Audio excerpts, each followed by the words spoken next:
Dear ladies and gentlemen, it is with great pleasure and honor that I stand before you today at the final conference of the project Baltic Bridge to Alienating Societies, discovering shared values to ensure regional stability.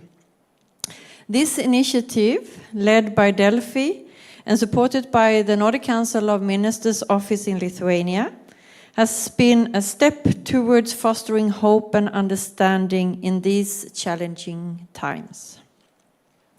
The background of this project is rooted in a profound need to address the growing misconception between societies in the Nordic and Baltic regions and our neighbors in Ukraine, Belarus, and Russia.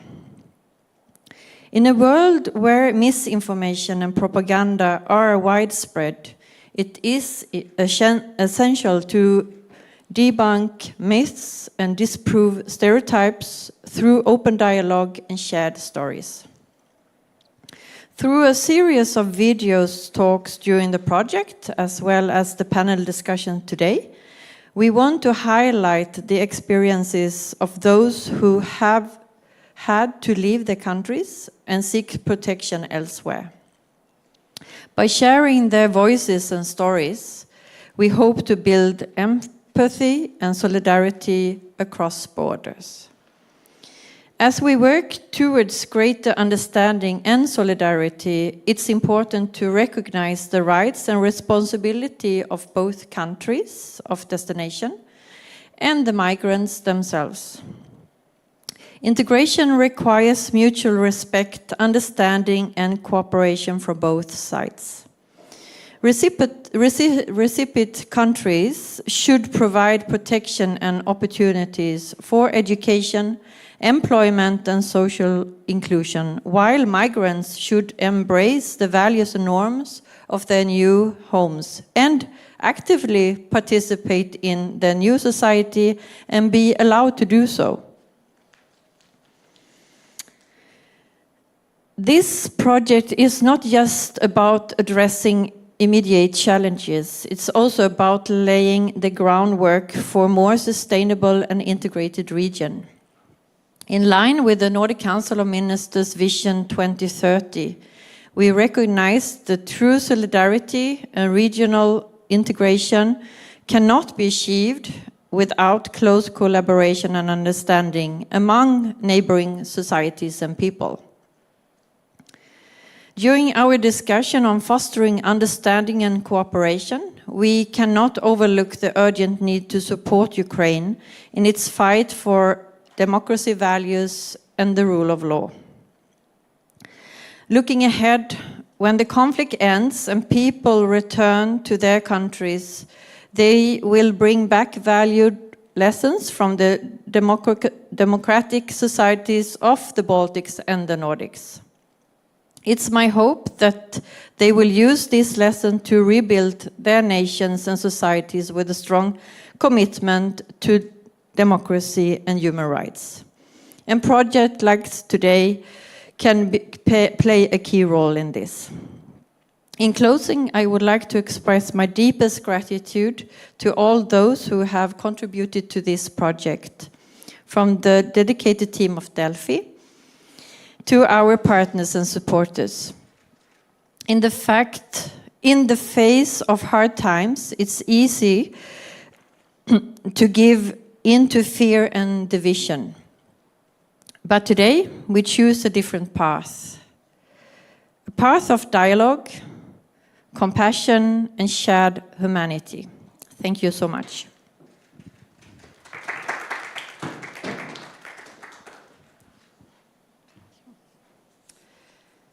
Thank you. Dear beloved guests, participants, Delfi viewers, and our partners.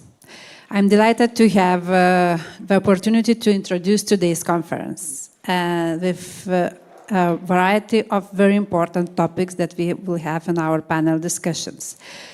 In today's panel discussions, we will explore the differences and similarities between the societies of the Nordic, Baltic countries, Ukraine, Belarus, and Russia. Vilnius has always been a multicultural city. In today's geopolitical situation, we have sizable diasporas from various countries, neighborhood countries, that have found a home in Lithuania. To find home and to live in the country, it is what Helen said, that you have to understand how the life is going on here.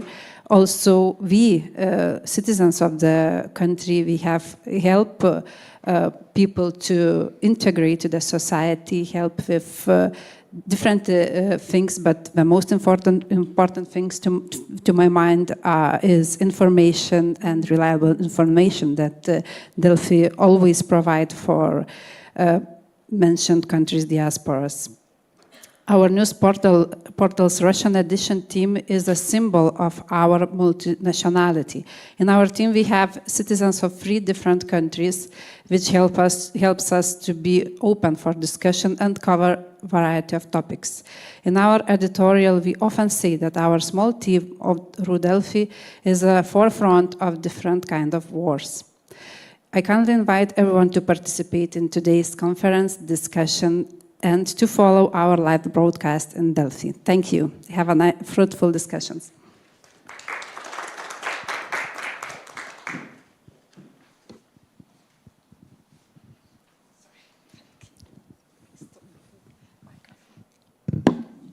Thank you, Helen. Thank you, Monica. We are starting with the first panel, and it's called Baltic Bridge to Alienating Societies, Voices of Integration and Personal Narratives. Thank you, the organizers, for bringing us all together here, and thank you so much for our participants, because I know how it's difficult to talk about your personal stories, especially when you are in very vulnerable position and when you come as a foreigner, as a migrant, as a refugee, especially. And the life is in migration is not a Disneyland, as Alexander Kuchta, one of our participants, said when we were talking to him. And I will present now all our participants, and when I will ask them to present themselves. So I would start with Eglė Masevičiūtė. And Eglė is the manager of foreigners integration program of Vilnius Archdiocese Caritas. Ksenia Nikolska is from Ukraine, and Ksenia is the coordinator of Caritas Humanitarian Aid for War Refugees from Ukraine in Kaunas. Yes, you help them. And we have Alexander Kuchta, Father Alexander Kuchta, who is a priest initially from Belarus and also very popular as a Christian blogger, I would say, can say like this. And Father Alexander joined here the Orthodox Church, and happily the Constantinople Patriarchate finally. So we are glad you are here. Anna Tamilina is from Russia, and she's a psychologist, and she presents here the International Childhood Research Institute. So saying this, I would also say some words about the circumstances that brought us here, and all of you also.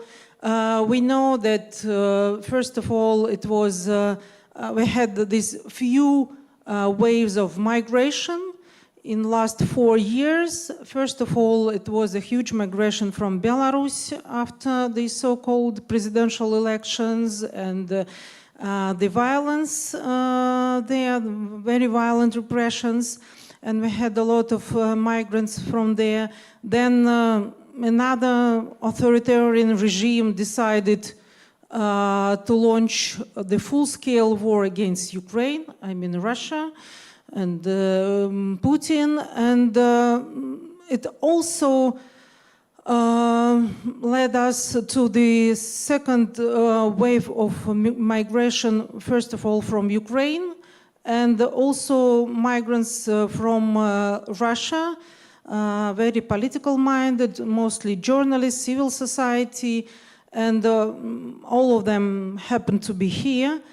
And also because of when the war started, the repressions in Belarus became even harsher. So we had another wave of Belarusians coming here. And I would like to thank, first of all, Lithuania for acquiring all these nice people here, because being so close to Belarus, to Russia, it's a very dangerous decision in some way. But still, Lithuania understands that human rights are very, very important, and we should bring these people here and help them. And maybe, as Helen said, some people will come back and bring these values of democracy back. So now I would like to ask Ksenia to present a little bit herself, where you're coming from and how it happened that you are here in Lithuania. Лаба діна.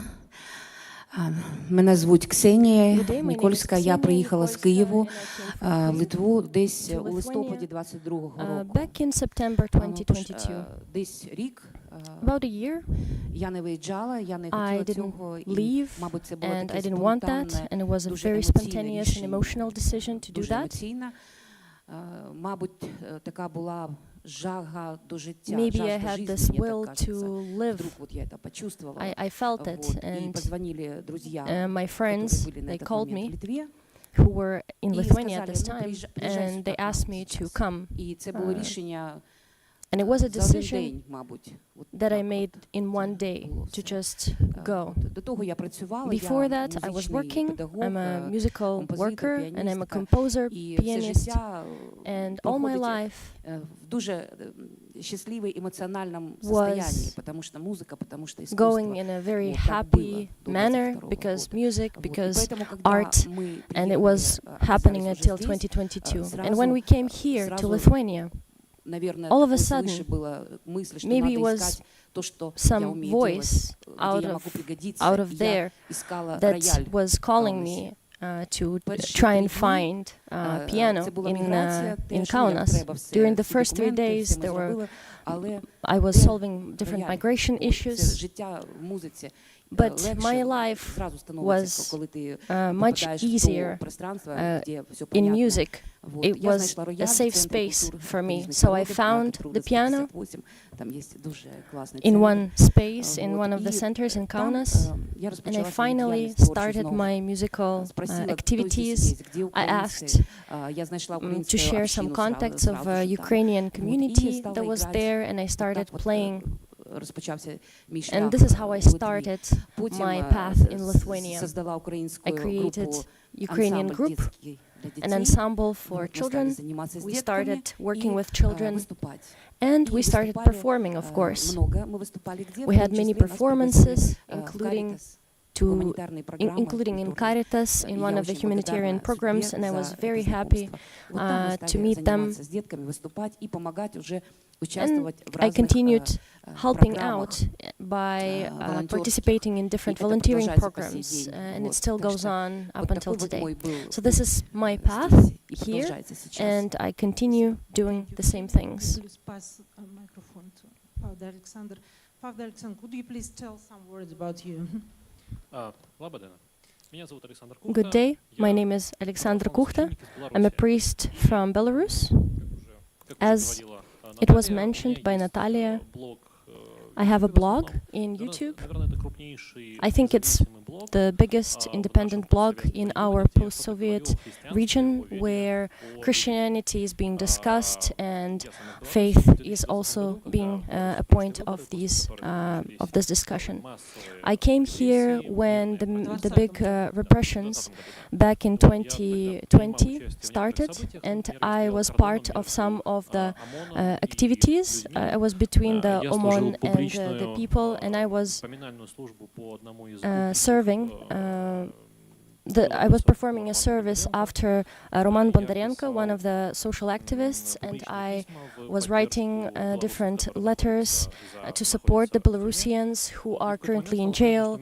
And at one point it was clear that it was important for me to leave because the government started also imprisoning the priests, and I came here to Lithuania. And now I am part of Constantinople Patriarchate, and since you know that in Lithuania there was a very big scale story, 5 priests were kicked out of the church, and I joined them because they denied the war.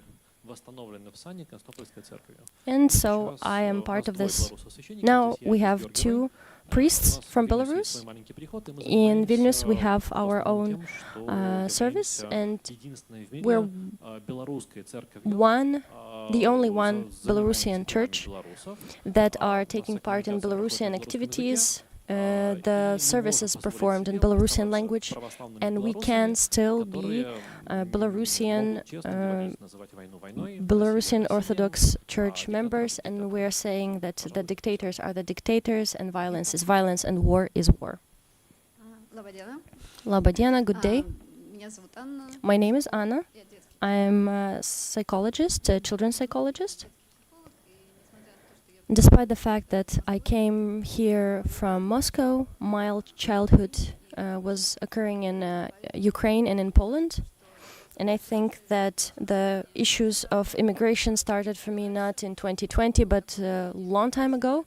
But it was an internal immigration where the propaganda of Russia started claiming its own that was outside of Ukraine, and it was obvious that the war is going to happen.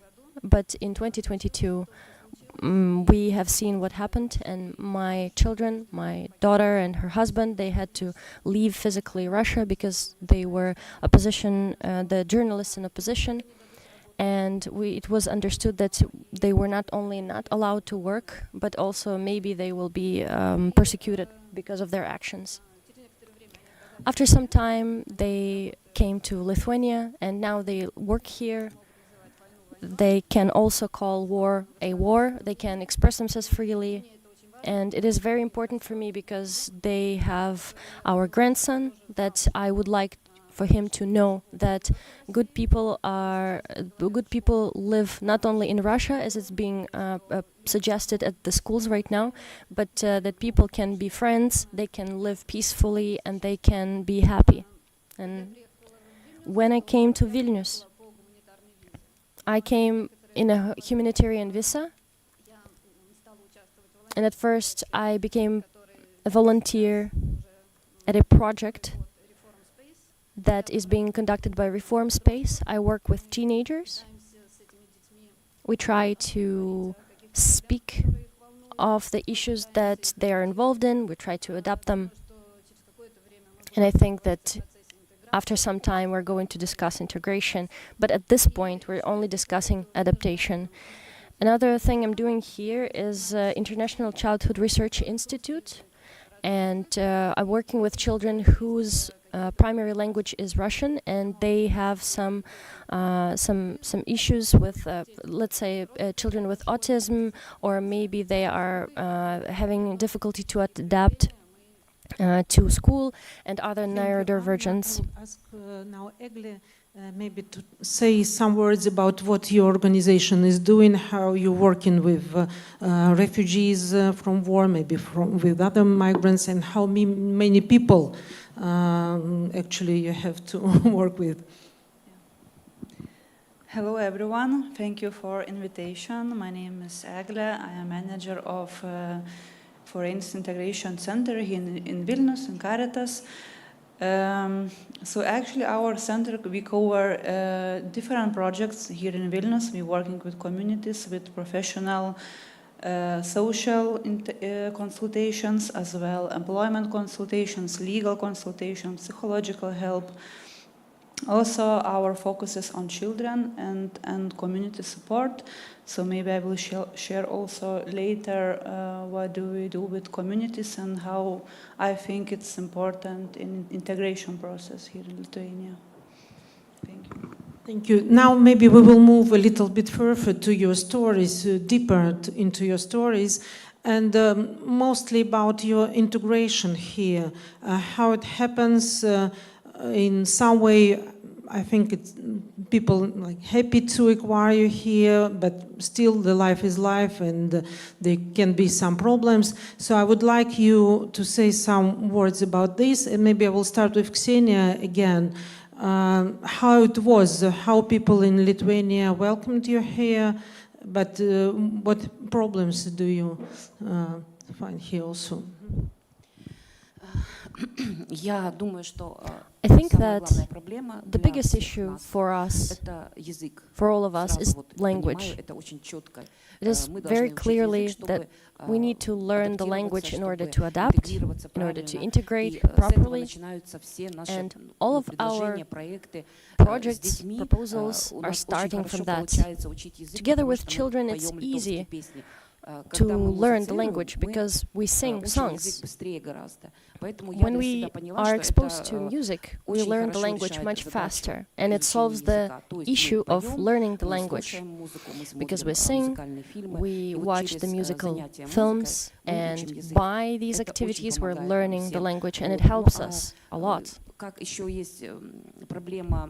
Another issue is of integration into the society, and among Ukrainians specifically. I think that we're trying, and I myself am doing that, and telling this to other people, that we need to gather into groups, professional or otherwise, maybe emotional.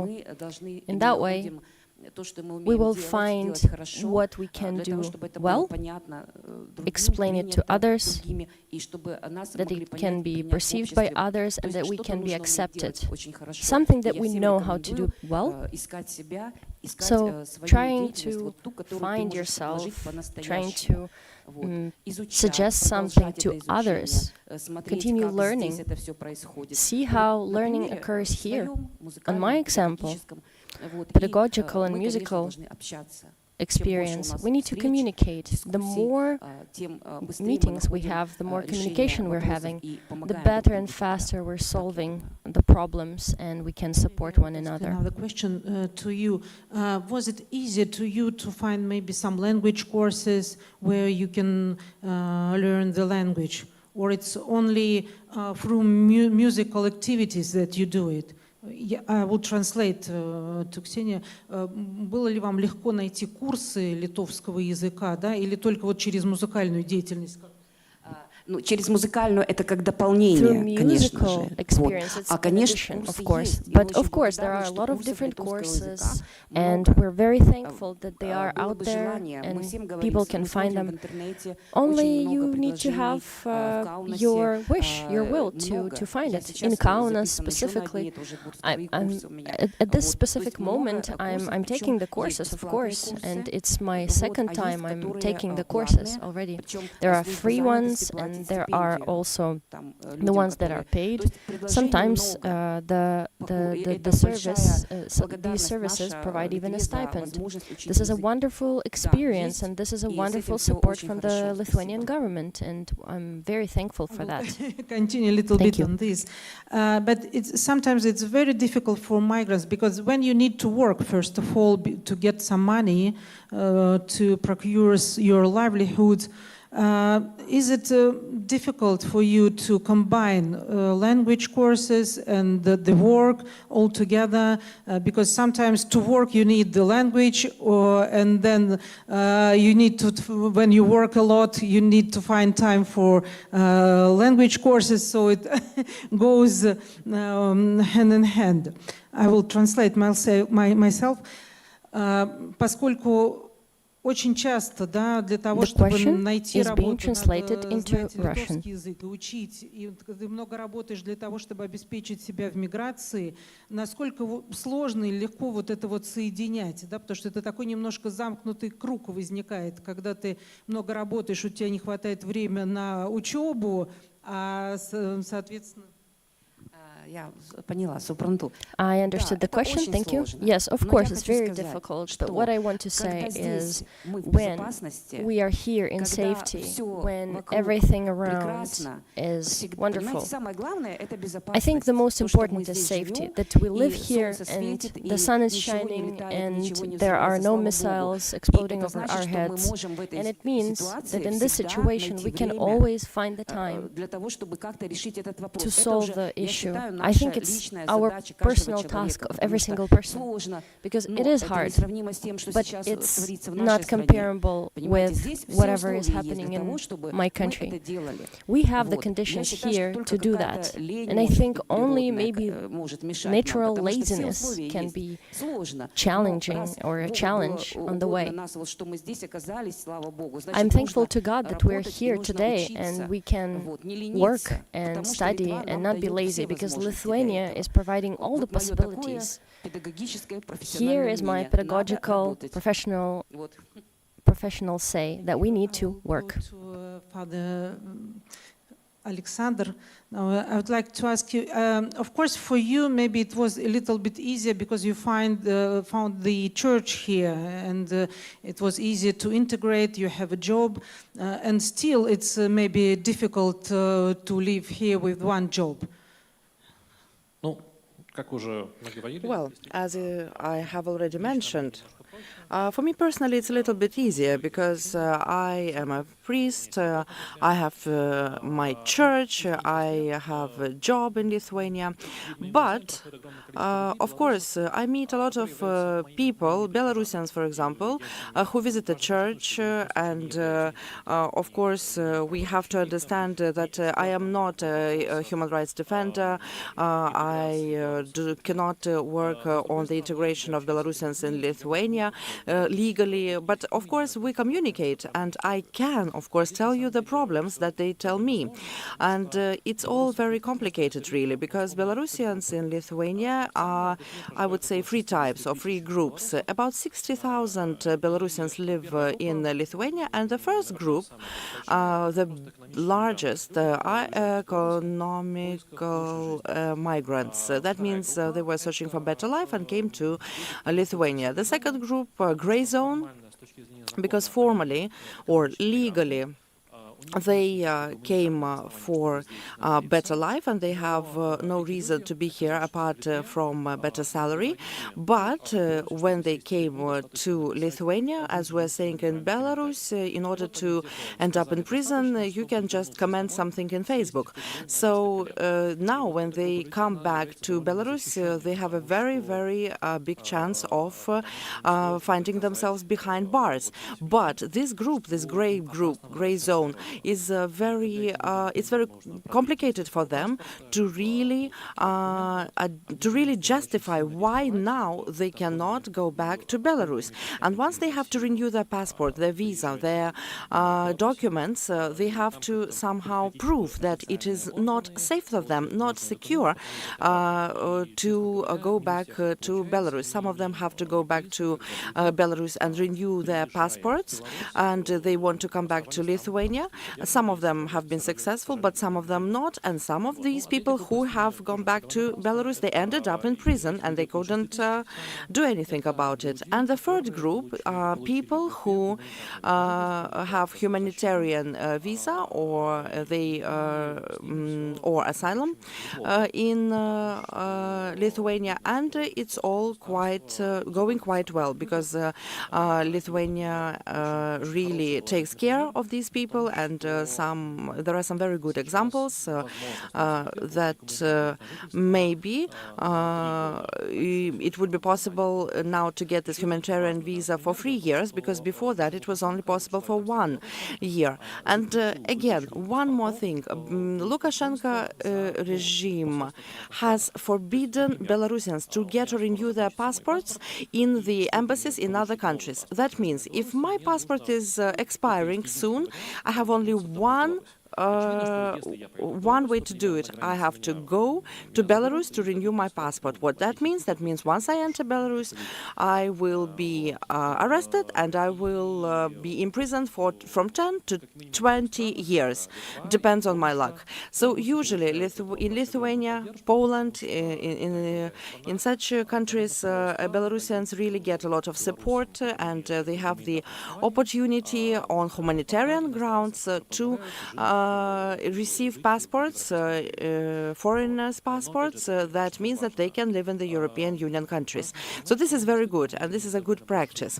So what is important? Really, we have a lot of Belarusians that are in the gray zone, as I have mentioned before.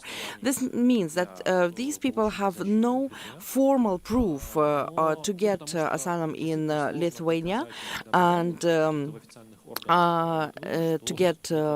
it is very difficult to prove that politically it is dangerous for this person to come back, because if this person comes to our migration services in Lithuania and shows several comments on Facebook and that they have been KGB, Belarusian KGB has been calling them, it's not proof enough for them to get support. I understand this is a complex question. This is but it is a very important question, and I wanted to highlight this problem, to highlight that it exists, and there are Belarusians that are forced to go back to Belarus, and as a result, they end up behind bars. Big Belarusian community, and the small Russian community. I mean, the migrants who came after the beginning of the war.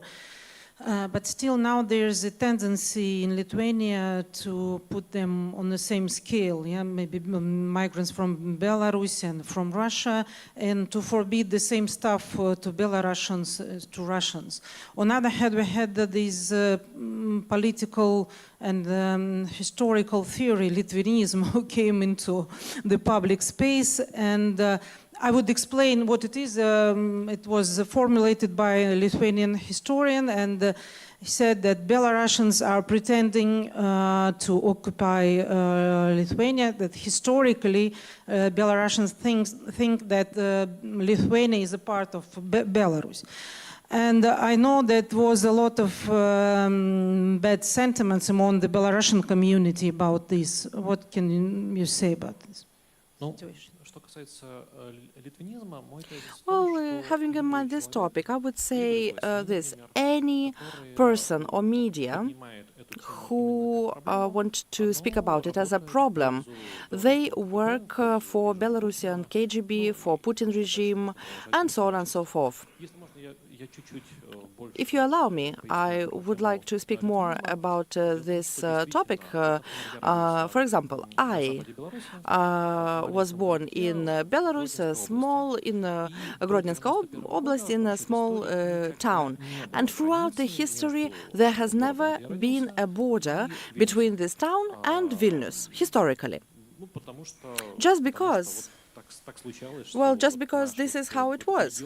Our region, along and near this river, we just never had a border. So still, Belarus and Lithuania are very much related. We have a connection, and a lot of families have their relatives, and many families just live, like one part of the family lives in Belarus, another part of the family lives in Lithuania, and again, historically we had the great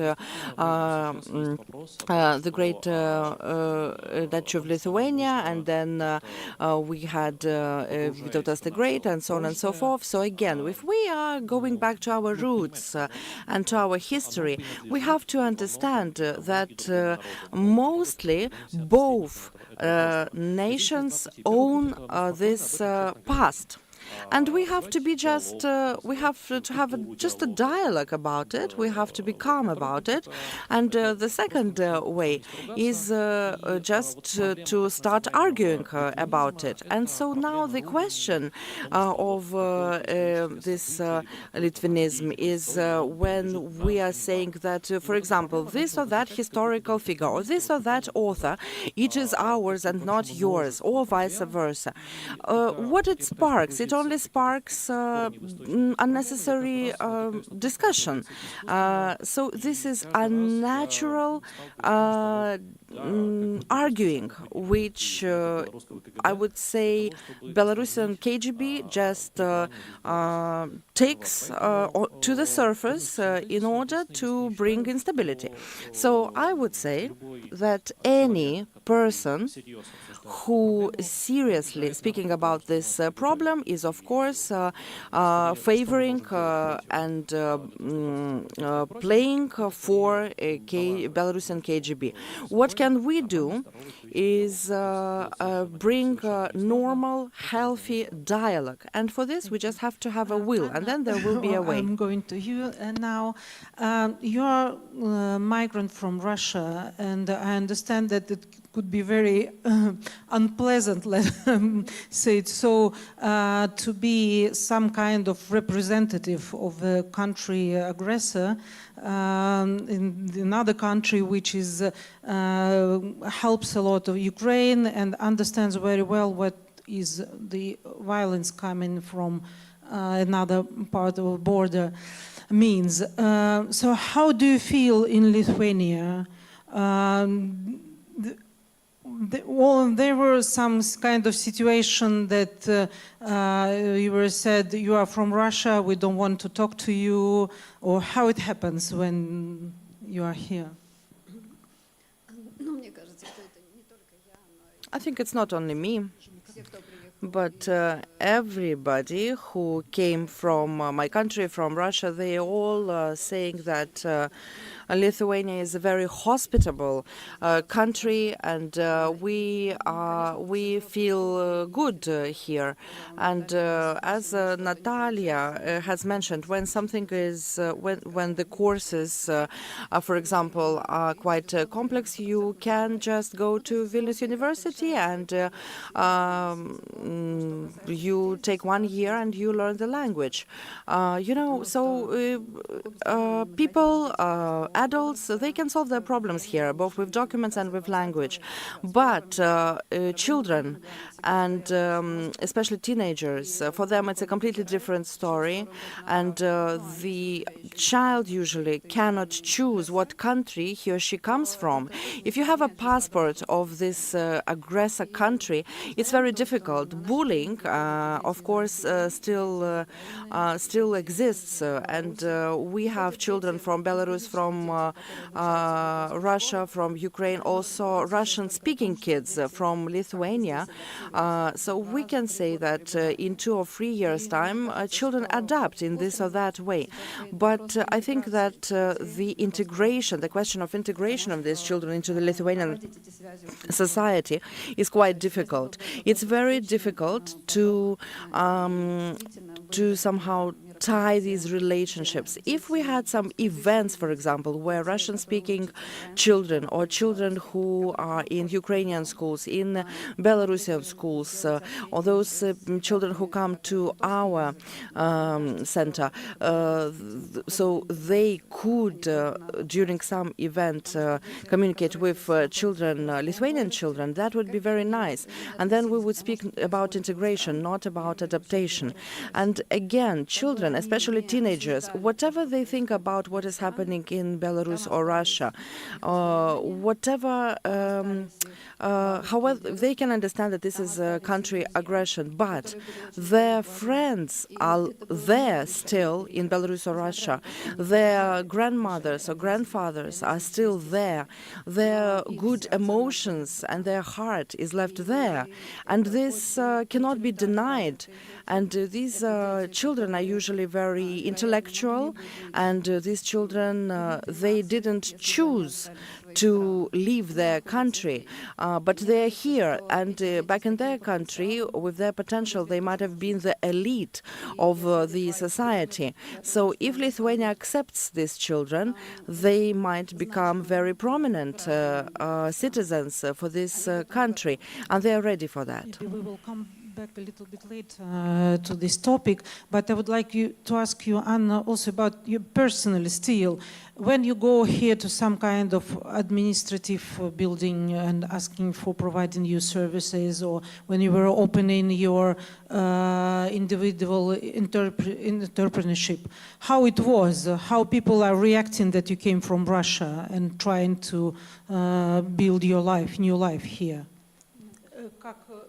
Когда вы приходите, в какие-то административные центры, да, где, за какими-то услугами, вот вы запускали свою индивидуальную деятельность, как реагируют чиновники на то, что вы приехали из России, по сути дела, да, страны-агрессоры сейчас, потому что психологически, я понимаю, это очень сложно, когда мы видим то, что Россия делает в Украине. It is very difficult to see what Russia is doing in Ukraine, to accept a person from Russia, because we just have some kind of psychological barrier.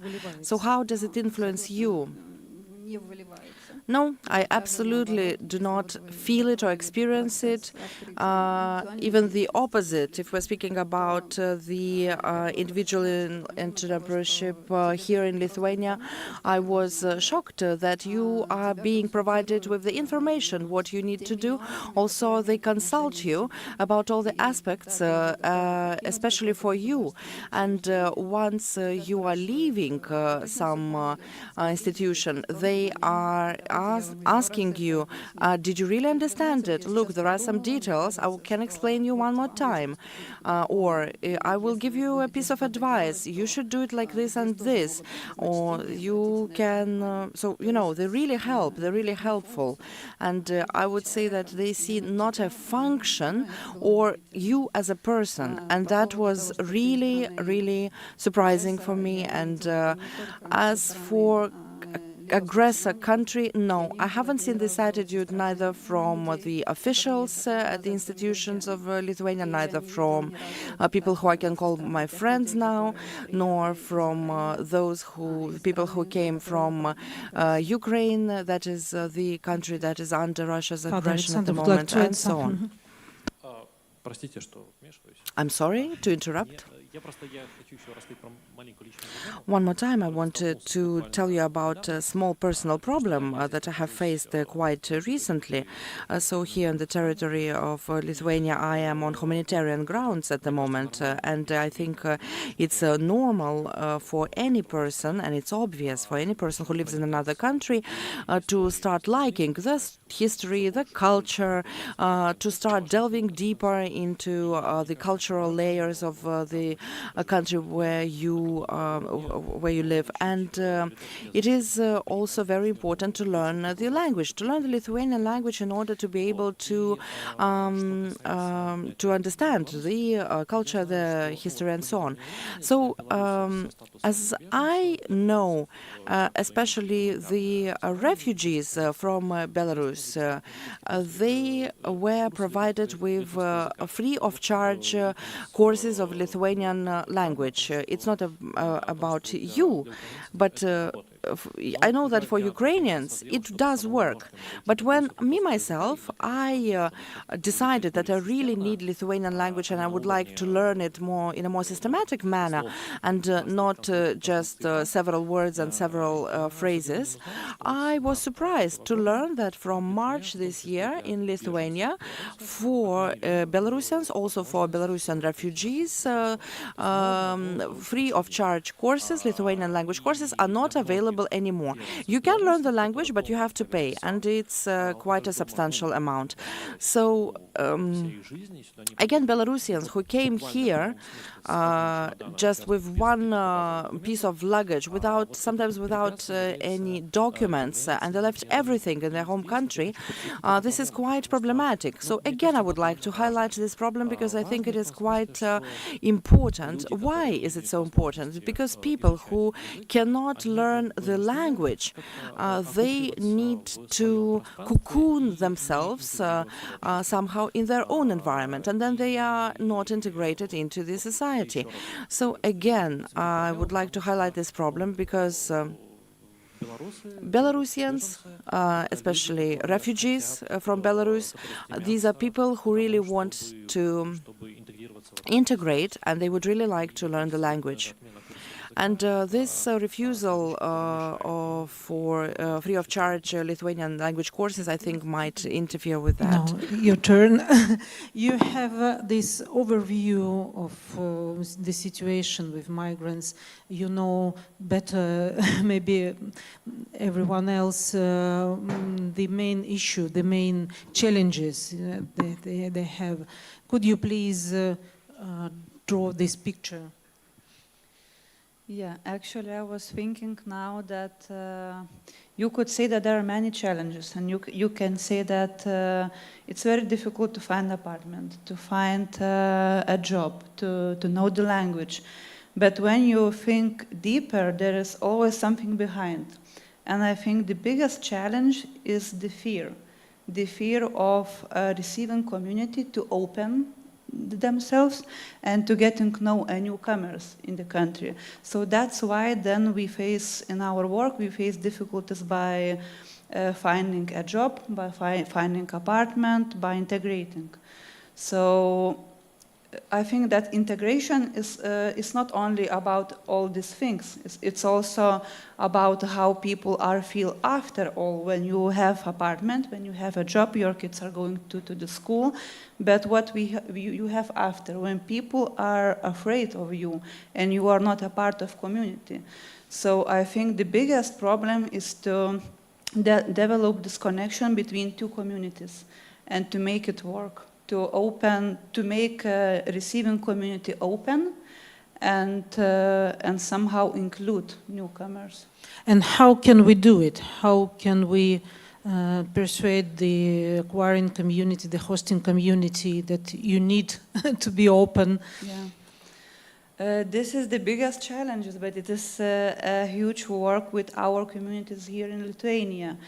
And actually, we see in the past years that the number of people coming to our countries are rising really, really high. So as well, our work with our community is supposed to rise as well, because as many people, new people we have here in Lithuania, we have bigger and bigger fear of people to receive a new community. But it also maybe depends on where these migrants land. Maybe it's in the capital city, in Vilnius, in Kaunas. It's a little bit easier. You have many jobs and people more open. But if they come to some small, to some towns, yes, it's more difficult to them to integrate there. Or usually they stay in big cities? Yeah, usually they stay in big cities, actually. Of course, you can find people that are living in some regions. Of course, it's much easier to find a job here, but it's not only about finding a job, because when you find a job, then sometimes we have to deal with the problems for people are not getting paid for example, half a year. People coming from Ukraine, Belarus, Russian, and then we face that our community, they can give job to people, but they will not act with the rights. Mm-hmm. And what about children? Because as we understand from Ukraine, for example, it was mainly mothers with children, with grandmothers, women that came. How was the integration of children? You bring them to Lithuanian schools, to Russian-speaking schools, or Lithuanian-speaking school. How it goes? Actually, it's the choice of parents, so they choose in which kind of school they want to go. But then for children, I think it's much easier, because they don't have some kind of barriers that we have maybe. So for them, it's very easy. Yeah, they can, for example, they don't have common language, but they will understand each other and they will welcome each other.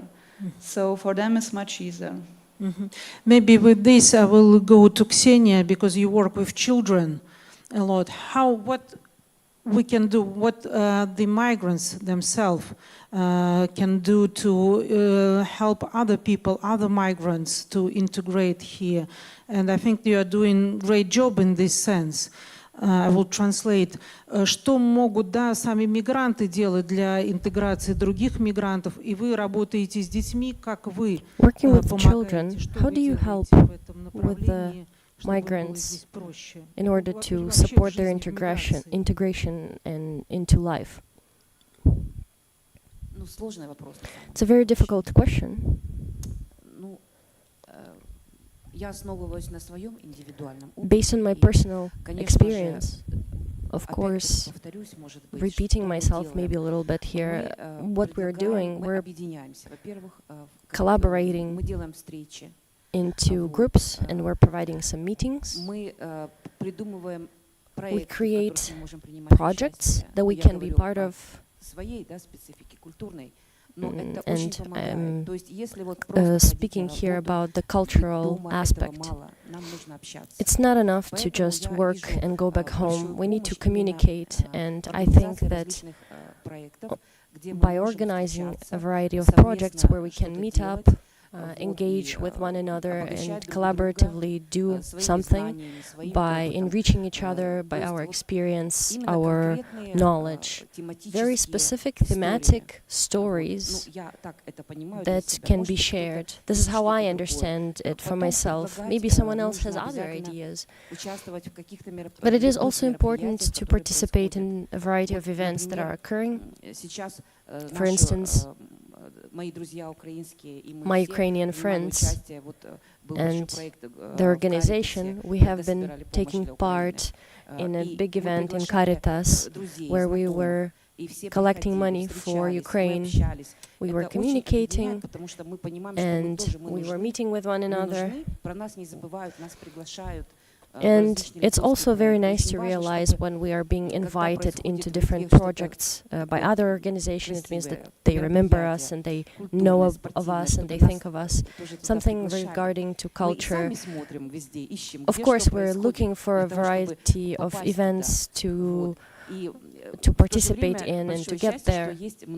And we're very happy that the opportunities are numerous. And we can look on the internet what happens in Vilnius, in Kaunas. We call one another and we go to participate in these events. So we are helping to integrate, to participate, and to be part of the community. The more events, various ones, humanitarian, cultural, the more opportunities we have for good integration. This is my opinion. Do you keep these internal connections inside the Ukrainian community? Хорошо, насколько вы поддерживаете связи внутри украинской комьюнити здесь, да? Насколько оно взаимосвязано? Мы взаимосвязаны, потому что, во-первых, очень много украинских встреч в общинах украинских. Meetings in Ukrainian communities, and we're communicating with one another using internet. We find different platforms. We're looking for those groups in Ukrainian groups, and we can observe the new availabilities, the new things that are happening.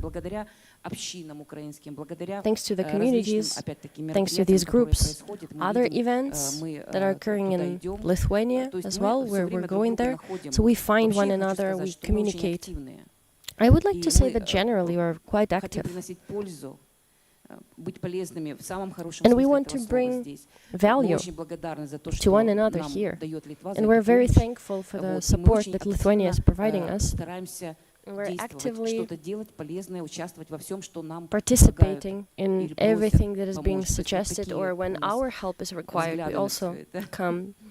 When you organize some events here in Lithuania, do many local people come to visit you and to take part in your events? Если вы организовываете какие-то мероприятия, приходят ли местные, да, литовцы, неважно, любого? Да, дело в том, что здесь очень много живет украинцев, которые Actually, there are quite a lot of Ukrainians that came back in the 90s, after the collapse of the Soviet Union and the country's became independent, there are so many Ukrainians here, and I learned different communities and found out about different people here.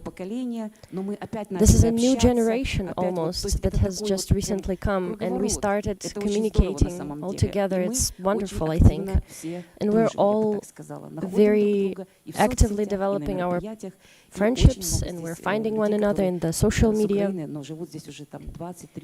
a lot of people who are from Ukraine and live here for 20 years, for 30 years, and it enriches us as well. Other people, not Ukrainians by nationality, how do they interact with you? Остальные, ну вот, которые не украинцы, переехавшие, просто местные жители, как они реагируют на, присоединяются ли к вашим мероприятиям? Присоединяются, да. Of course, they're joining, and they react very positively, I would say. Так как у нас культурная такая деятельность, Since we have cultural activity and humanitarian activity, a lot of Lithuanians who join us, they are supporting by providing information. And when we were collecting money for Ukraine in Caritas, there were very young families that came, and they were bringing something, and they left, and some things, and adults as well, or elderly people. And how the Lithuanians generally react to supporting.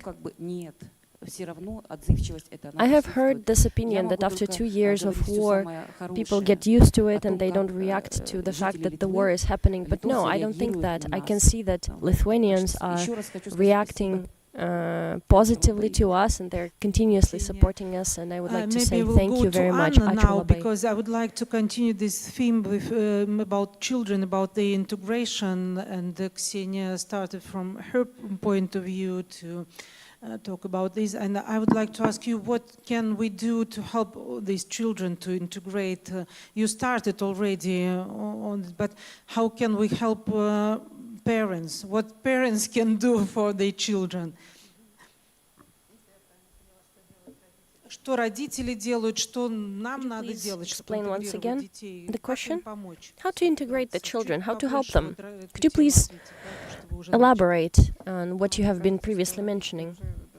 I think if parents have done enough already when they brought their children to a safe country, that the country that supported them in this.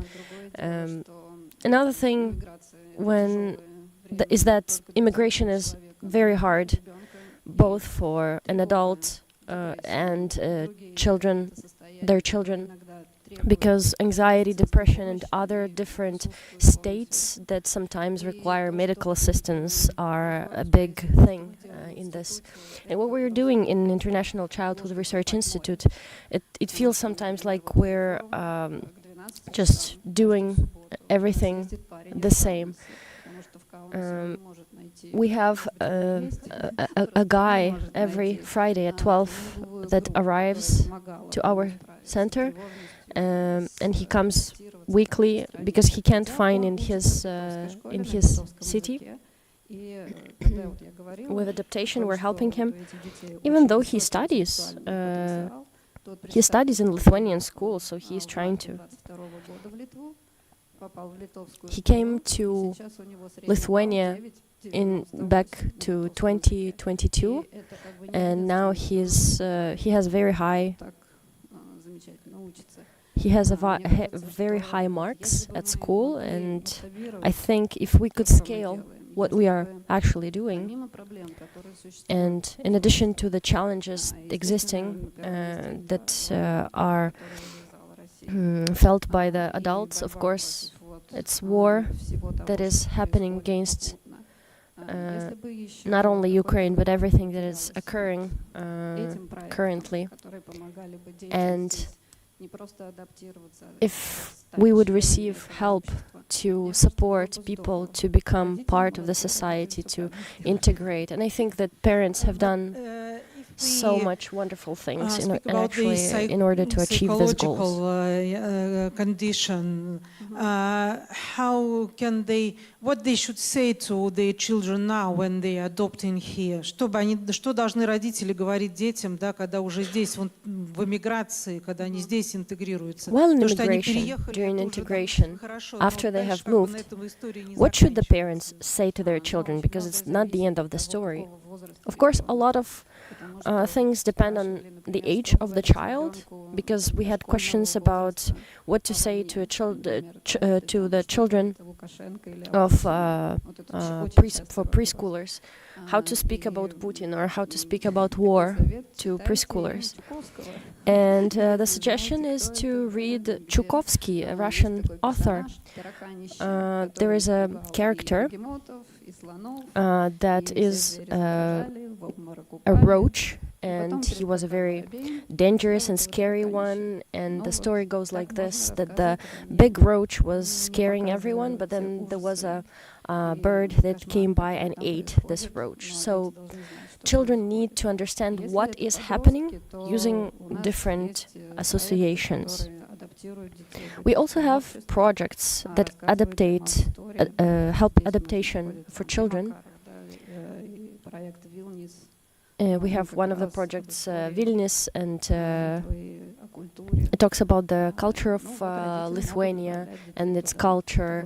Send the parents there and their children there so that they can study the history of the government, which is being presented completely in a different light back in their home countries. Должны ли родители показывать вот свою обеспокоенность?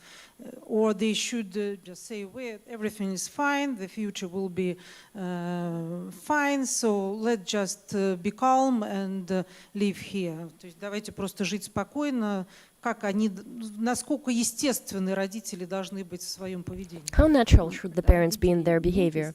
When the parents are not natural in their behavior, and the parents have a diagnosed clinical depression, for instance, they're trying to explain to their children that the future is wonderful and everything is great. So the children of younger age, they read non-verbal cues, how the parents are behaving and not what they are being said to. And it brings to even bigger anxiety. But with teenagers, and older children, they cannot be lied to. They perceive all the information from the parents' side. They see what's happening around. They understand what is happening in the world, and you need to be frank and honest, and you need to discuss the issues that might arise in the future. Concerning the different age groups, are the teenagers most vulnerable, or what age is most vulnerable in this situation among children? Какой возраст наиболее уязвим, да, среди детей в плане? Это подростковый возраст, безусловно. I think it's during the teen age. Based on the psychological peculiarities, it is a very difficult age in any country. I think it's the same. And the children who have been taken away from their usual environment and their groups that they have formed, or their friends, and they are in separation. When parents become less and less important, even though we might be very sad about it, you need to find new groups, new society, engage in a new way, and they need to do it with no language or with a very low language skills, and it's very hard for them to do. So small children, they look at the parents more, at their level of happiness, basically. And if the parents require psychological assistance, we have a very good group of specialists, psychotherapists, that are supporting the parents, and they can, so that the parents can provide this happy childhood for their children. what Belarusian community is doing maybe to help other people integrate here, and what do you think they can do for this Lithuanian society as well? Ну, наверное, мне сложно ответить глобально на этот вопрос. It's very hard to quickly respond globally, because I'm part of the Belarusian community in Lithuania on one hand. However, on the other hand, as I mentioned earlier, I communicate with a lot of individuals, and I have noticed a tendency that primarily touches Belarusians that live based on the humanitarian support and protection, and that can be the closest community members of the Lithuanians that need to solve the issues. We understand that the escalation can occur towards other countries as well, and Lithuania is unfortunately in the zone of the risk. And I think that Belarusians that have escaped Belarus due to possible persecutions, I think that these Belarusians can become the allies, and they left from Belarus and they found their identity in other countries. Back in the days, the embassies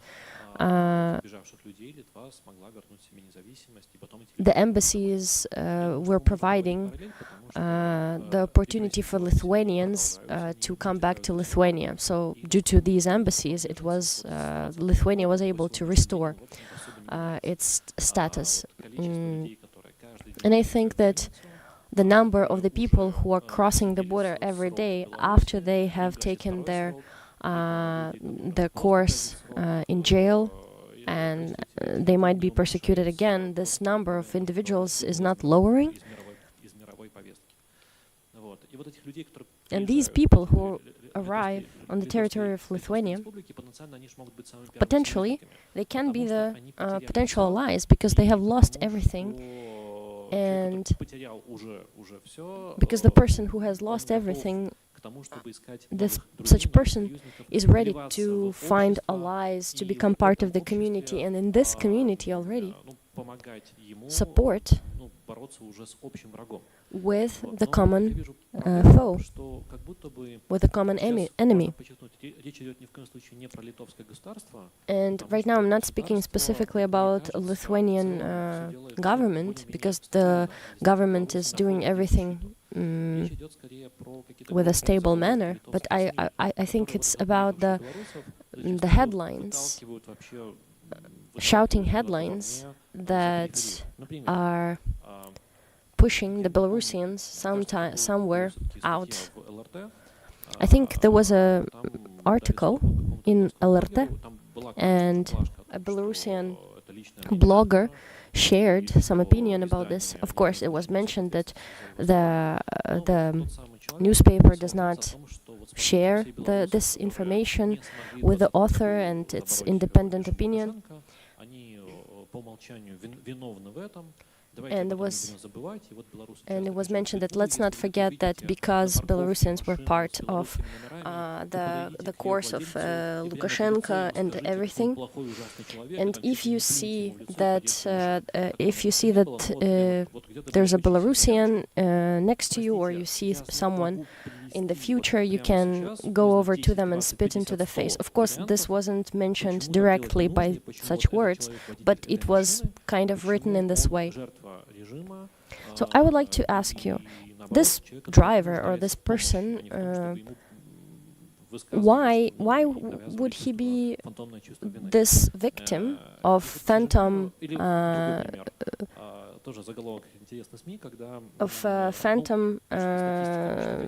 menace in this case, and being offended because of something he wasn't doing? Another thing, there was a questionnaire about Lithuanians and how do they feel about certain nationalities and how do they feel, what is the best nationality, who are the friendliest ones or the less friendliest ones. And on the second place was Belarus. What I'm trying to point at, please put yourself on the place of someone who has lost everything and they come to a safe place and they want to become part of the society, they want to find support, but reading this article, they feel bullied. And such person can get closed in themselves. And I think what we can do for a better integration of Belarusians into Lithuanian society, so it's healthy and better, we need to break this wall and support and provide support to those who are looking for it and who have proven by their life and by their activity that they really deserve this support, and look for the allies in these people, because they will become the first line of defense in case the danger arrives, because they will be thankful. And out of this feeling of thankfulness, they will be protecting. I think that we need to break this barrier, and I will be very thankful if you would do this the same. Yes, of course, yes. Anna would like to add. I think that it reminds me of something that I was going to say about the teenagers. If the teenagers, maybe after 3-4 years, and they have their heart not in this country, if they didn't find friends, if they didn't find support in this country, and they only found alienation that was connected to their passport and to the country they were born in.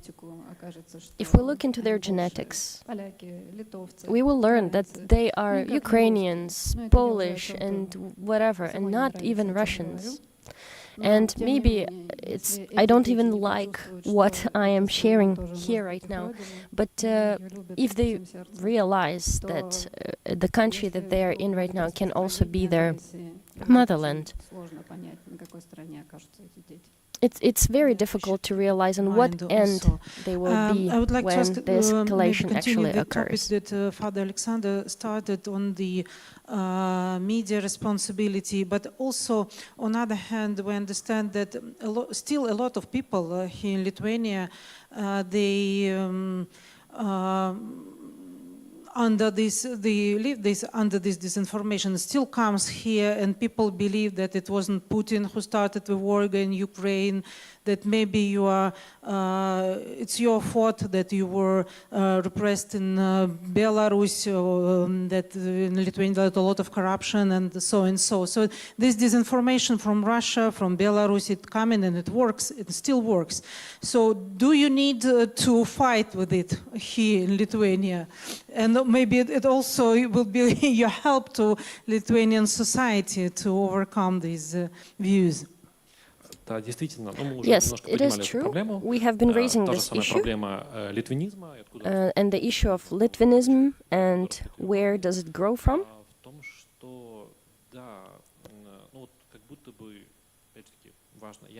It's important, I'm not an expert of course, but it's important to say this, and I'm just an observer that's communicating with a lot of people, but it seems that Lithuanian community and the opinion of people that is being formed by the media, we understand that not everyone needs to be an expert, but they need to understand about the things that are happening in Belarus and Russia. And probably people just want to simplify and divide everything into black and white, so that these people are good and these people are bad. However, we understand that it doesn't work that way, of course. We live in the 21st century and we have human rights that are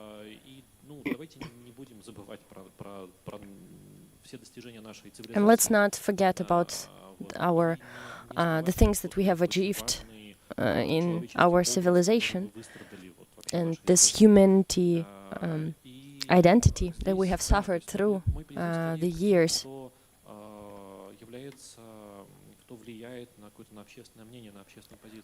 We're just thinking about the people who are affecting this general position. We need to work on it very carefully, but blur out this dichotomous view that people are either or, each of the sides. And we need to identify the people who do not agree with the dictatorship and who do not agree with the war, that we will be able to find the allies that will help us to win these regimes and to happen and to get to a world where there's a lot of love and acceptance in this world. We still have the freedom of speech and we can say whatever we want in Lithuania. And thank you so much for everybody to come and to share your views. Special thank you to Ukrainians for your inspiration. Despite the war, that you are ready to bring this joy to life here. And thank you to Anna, to Father Alexander, to Egli. And we go into the next session soon. After coffee break, yes. Thank you.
welcome back to our conference, all of you, those who are participating here live and who are watching us on the online streaming.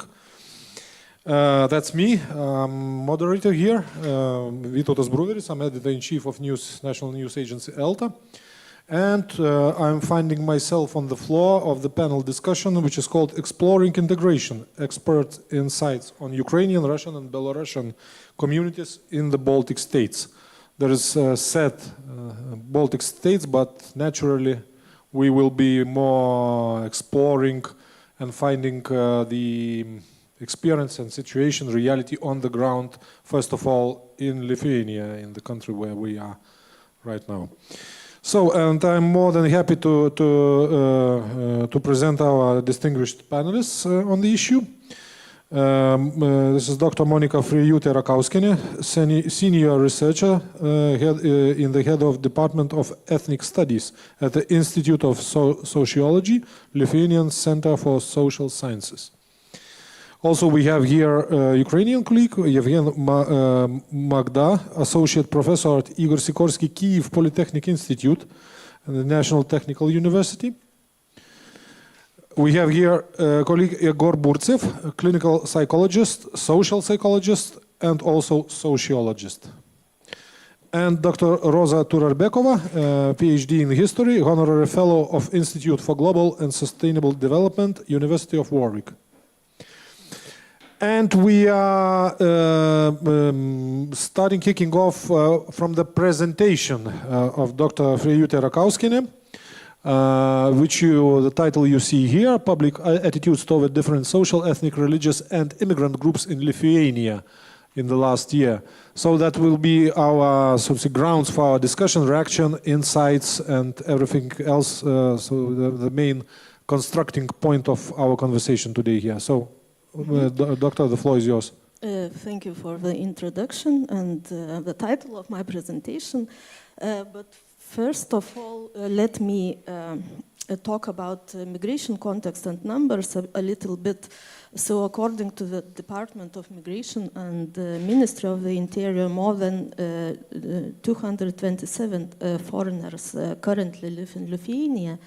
And it makes 8% of the total Lithuanian population, and three largest groups of foreigners living in Lithuania, according to citizenship in the beginning of 2024. We are Ukrainians, over 86,000, who majority of them are war migrants, war refugees. Belarusians, over 62,000 of people, and Russians, over 15,000 of people. What groups we included into this survey? Our Department of Ethnic Studies has been conducting such survey since 2005. And the questions mainly measure social distance to different ethnic, religious, and other social groups.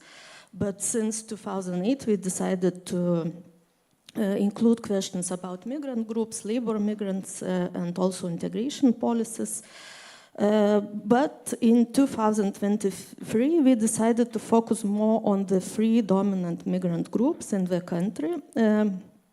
Rather than on the specific ethnic groups living in Lithuania. That is, the questionnaire, we only measure social distance towards certain generalized social groups, and three migrant groups from Belarus, Ukraine, and Russia. So here you can see the characteristic of public opinion pool, and it is conducted in 27 November 2023. And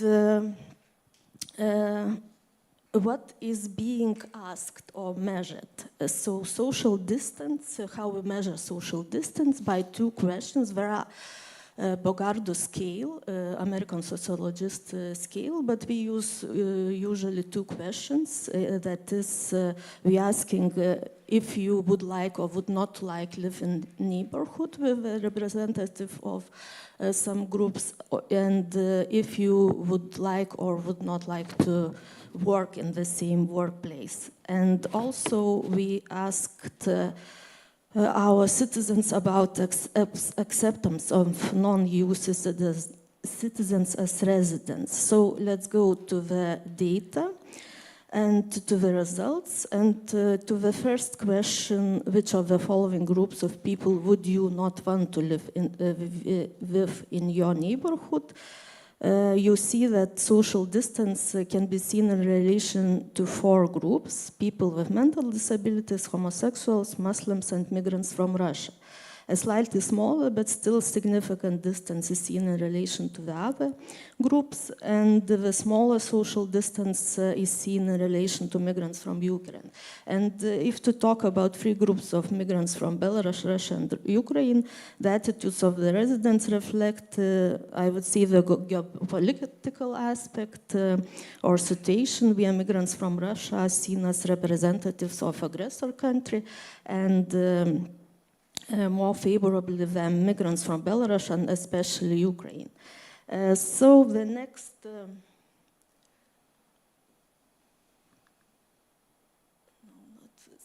the next slide, I just put it to see and to compare how the data changes from the 2024, and we can see that social distance has increased significantly for almost all groups, and in particular social distance has increased for people with intellectual disabilities and homosexuals. I would say that this increasing in negative attitudes could also be methodological, since when some specific ethnic, racial, or religious groups and abstract groups such as ethnicity, religion of another race are named together in a survey, then the specific ethnic, racial, or religious groups are viewed less favorably than the abstract groups. And if to go to the next question, which measure social distance, that is, which of the following groups of people would you not want to work in this same workplace?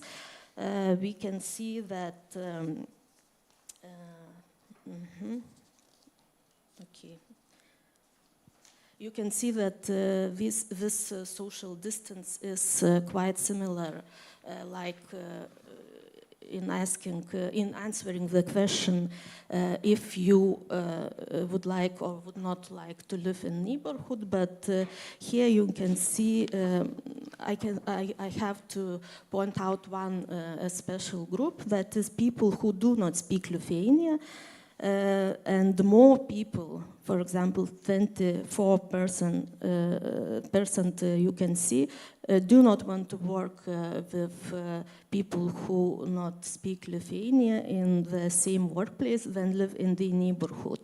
22% said that they do not want to live in the neighborhood with people who do not speak Lithuanian. And I would say that such results are related to the Russian language, and due to the Russian started war in Ukraine and decreasing prestige of Russian language in society, as well as the fact that more and more public discussions are held on the attitudes of the population towards the increased use of Russian language in public sphere. In the service sector, for example, taxi drivers, and in everyday situations, we are partly due to the increased number of migrants from Ukraine, Belarus, and Russia. The use of Russian as language of conversation is becoming more common. And if to compare the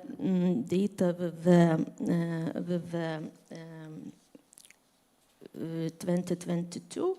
We can see also that social distance has also increased in 2023, and especially in to particular groups, so people who do not speak Lithuanian, Muslims, people of other non-traditional Christian faith, and people of a different skin color and race. And the other slide that I would like to show to you is, do you agree or disagree that Lithuania should accept non-EU citizens to reside in Lithuania, and how you here you can see all the basis or reason why migrants come to Lithuania, such as migrants who illegally crossed the Lithuanian border, labor migrants, political refugees, war refugees, visiting family members in Lithuania, and arriving to Lithuania for studies. And in this question about different types of migrants, the most positive attitudes to those who come to Lithuania to study, to those who come to Lithuania for family reunification, and war refugees. Attitudes towards political refugees are divided, I would say, into roughly equal groups of people, of what some people are more in favor of the arrival of such people, and I think this is related to migrants from Belarus, and the related political debate about migrants who can be a threat to national security and can represent Belarusian national structures and carry out provocations. But some of them think that these Belarusian are political refugees and see them like group who are welcome to Lithuania. The most unpopular group of migrants are those who cross the border illegally, and this is of course related to the so-called hybrid attacks in 2021 by Belarus, and which are now diminishing, but still is a concern in terms of threat to the security of members of our society. So labor migrants also are viewed ambivalently, which with some wanting them to come, supporting the view that they can fill vacant jobs, and other opposing the arrival, possibly in the context of the competition for cheaper labor on the labor market and the penetration of the Russian language in the service sector, as I said earlier. And the last slide I would like to show to you, sorry this is in Lithuanian, but I shortly commented. We asked the question, would you support or oppose integration measures for refugees living and arriving in Lithuania? And as in previous surveys, the most important measures named by people which we support, the measures which we support is education of migrants' children, organization of Lithuanian language courses, assistance with documentation, organization of work qualification courses, and free legal advice. And measures such as housing and social benefits are not supported, presumably because of some competition with local inhabitants. And for example, when it comes to ensuring equal services in the field of health or equal rights at work, it is understood that both Lithuanian citizens and refugees should be guaranteed equal services and rights in a human sense. However, Lithuanian society think that more privileged rights for citizens in this area should be guaranteed. And I would say that this is also reflect realities faced by Lithuanian citizens themselves because of the hard, access to health service, also as well as tensions in access to social housing and labor market, working conditions, rising inflation, and economic instability. And I will stop here. If you have questions, please ask. And maybe I want to use my right as a moderator to give you one question. I was caught by this slide where there was shown that during the year, since 22 to 23, the hostility of the society to all the groups who are regarded and seen as not belonging to us, of some kind of aliens, yeah? Persons with mental disabilities. It's interesting to see that most alienated groups are persons with people who are regarded as not belonging to us, to our society. These are persons with mental disabilities, homosexuals, then Muslims, and then others. But the hostility towards all the groups have risen significantly. What is your take? What is the main reason for that? Yes, first of all, as I said, it's influenced by methodologies because earlier we named groups like Russians, Poles, I don't know, Syrians or other groups who lived in Lithuania, but now we generalized such groups. Okay. So I think some of the percent and racing in the... It's interesting how the groups of Belarusians and Ukrainians overlap with the group non-speaking, non-Lithuanian speaking people. I think it overlaps, but what amount? But what I would like to say, another thing that since I said that we are doing such public opinion polls since 2005, we can see that how to say it's pity, but nothing changes. I mean that those unfavorable groups are in the top of the how to say of these groups who society do not want to see in Lithuania, or social distance toward them are biggest. So I would say that nothing changes except the group of the people who do not speak Lithuanian. This year it is higher. Increasing. Yes, it's increasing. Higher yes. than earlier data. So yes. That's a tendency I want to speak about first and foremost, because you can see, being here in Lithuania, I can share my authentic, so to say, experience from the ground in Latvia and Estonia, but I think it might be some similar tendencies. But here in Lithuania, you see very clear tendency of rising, so to say, Russia, not Russophobia, but Slavophobia, so to say, Russian-speaking phobia, Russian-speaking people phobia, yeah? You can see really this trend, which is in society, which is called, you know, this famous Russian word, "понаехали." Okay, you can, a lot of people are, more and more people in the social networks, they are sharing this, you know, you can't hear any Lithuanian word anymore in the Vilnius downtown. Everybody is speaking Russian, and all they are, of course, almost 99% they are members or mentally members of the Russian world, Ruski Mir and something like that. You can see the politicians who exploit that. You can see some, I don't know, even deep state structures who are playing with these sentiments and tendencies. Mr. Magda, your analysis, what is the main reason? And is there some fault in that tendency of the Russian and Belarusian minorities and refugees who are here? Maybe they were for too long too close, hoping that they are only temporary here, that it's enough for them to live in their own, so to say, social bubbles, because the day after, or 2 days or 2 weeks or 2 months after, they will have the opportunity to return. But we clearly see that it is not the case, and being them too late to overreach to Lithuanian society, another people from the Lithuanian society who are having not such goodwill, they start to exploit. They have upper hand now in exploiting the situation. Дякую. Я буду говорити українською, тому кому треба. So if you have, there is an interpreter, I think.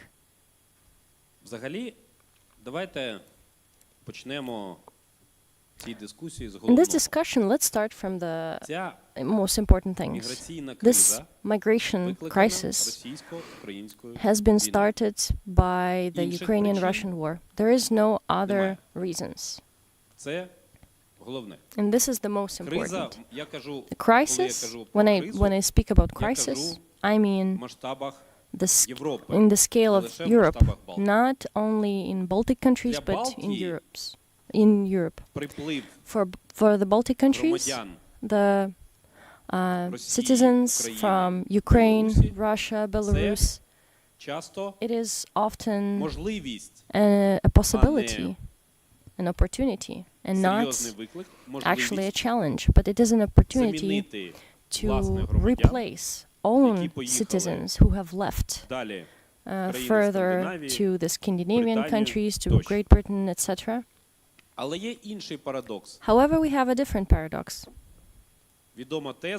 And there's a famous thesis about the Slavic trio of Ukrainians, Belarusians,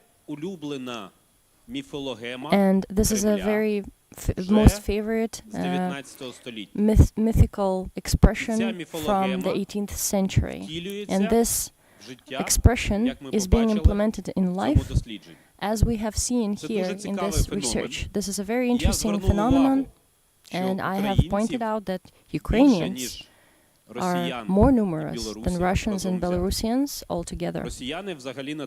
Russians are on the third place, and I think for them it is a very big hit on their self-esteem. I don't know how they are going to survive this. Of course, this is a joke. However, what I would like to say is that Russian-Ukrainian war is destroying not only Ukraine, it destroys the status of Russian language as a universal language of communication on the post-socialistic, post-Soviet space. Think, how do you communicate with your colleagues? For Ukrainians, for instance, I can switch into Russian, speaks Russian, but I don't want to do that. And I, personally, with any Russian Kremlin person, I'm ready to sit down and write a dictation, national dictation, and show my ability. But this is not the issue. The issue is that the status of the Russian language, Russian culture, canceling of Russian language, what is happening right now, is not always rational, of course, and we need to speak about this. However, I think that Russia uses the status of Russian language as one of the languages of the UN only due to the impotence of the United Nations organization. And here we're observing a very interesting fact.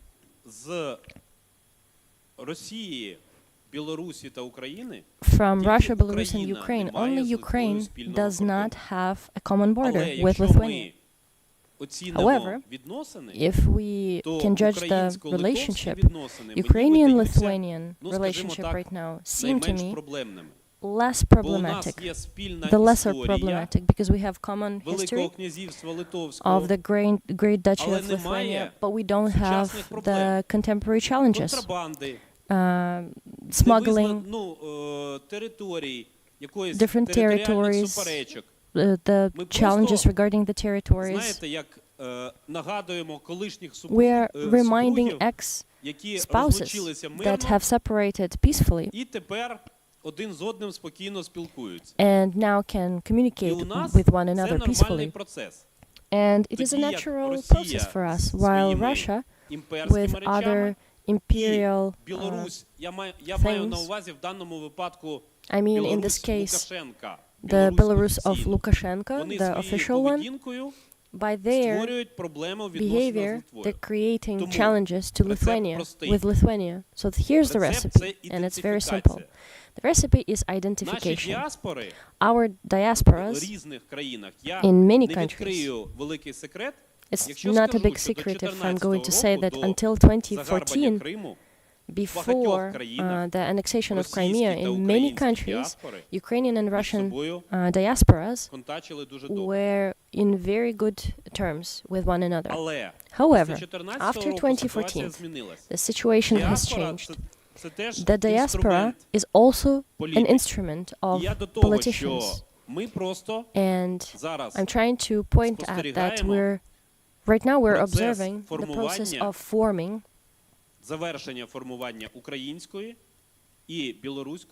Ukrainian and Belarusian political nation. You're going to observe it, including in Lithuania, because tens of thousands of Ukrainian and Belarusian civilians are going to affect on their national identity, and the Russians.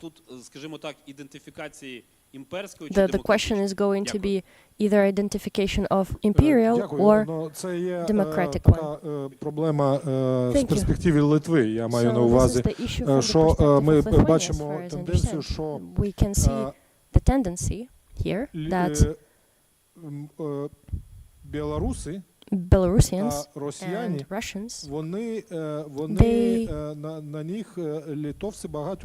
Lithuanians are looking at them as at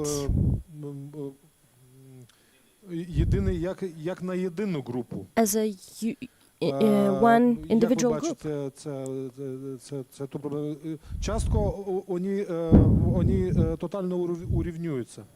Do you think that they're equalizing one another?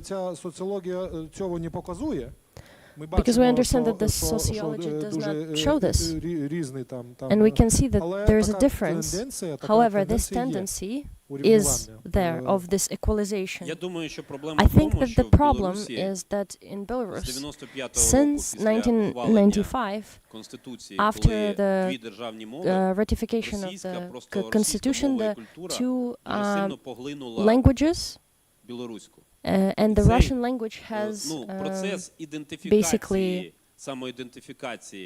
become bigger than the Belarusian, and this challenge is happening in Lithuania as well. So in Poland and Belarus, there's the most Belarusian immigrants. And also, of course, in Ukraine, we don't have many immigrants in Ukraine for a variety of reasons. Let's not talk about that here. However, with Rosa, for instance, communicating while she's speaking Belarusian and I am speaking Ukrainian, we understand one another, and many Russians do not understand either of us.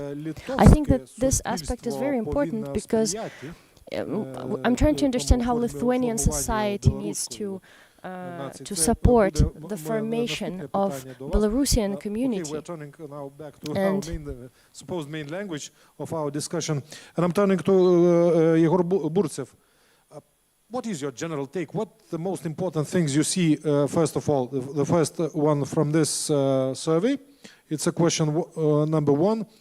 And number two, as a sociologist, of course, you regard as a natural process that hostility in the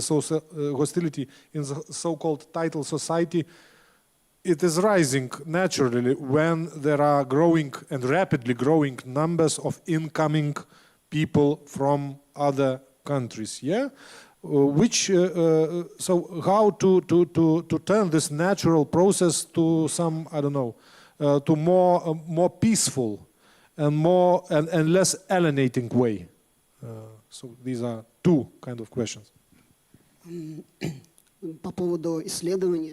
About the research, I think that the first that I remember is that I myself, I'm from Russia, from St. Petersburg, and in university 2 or 3 months before getting my diploma, I was telling the students who are aliens, and I'm speaking now about stereotypes, and yes, there are two sides of the coin, not only the nation that usually doesn't accept migrants, but there are some migrants who have their own preferences, and maybe here the stereotypes are much more alike.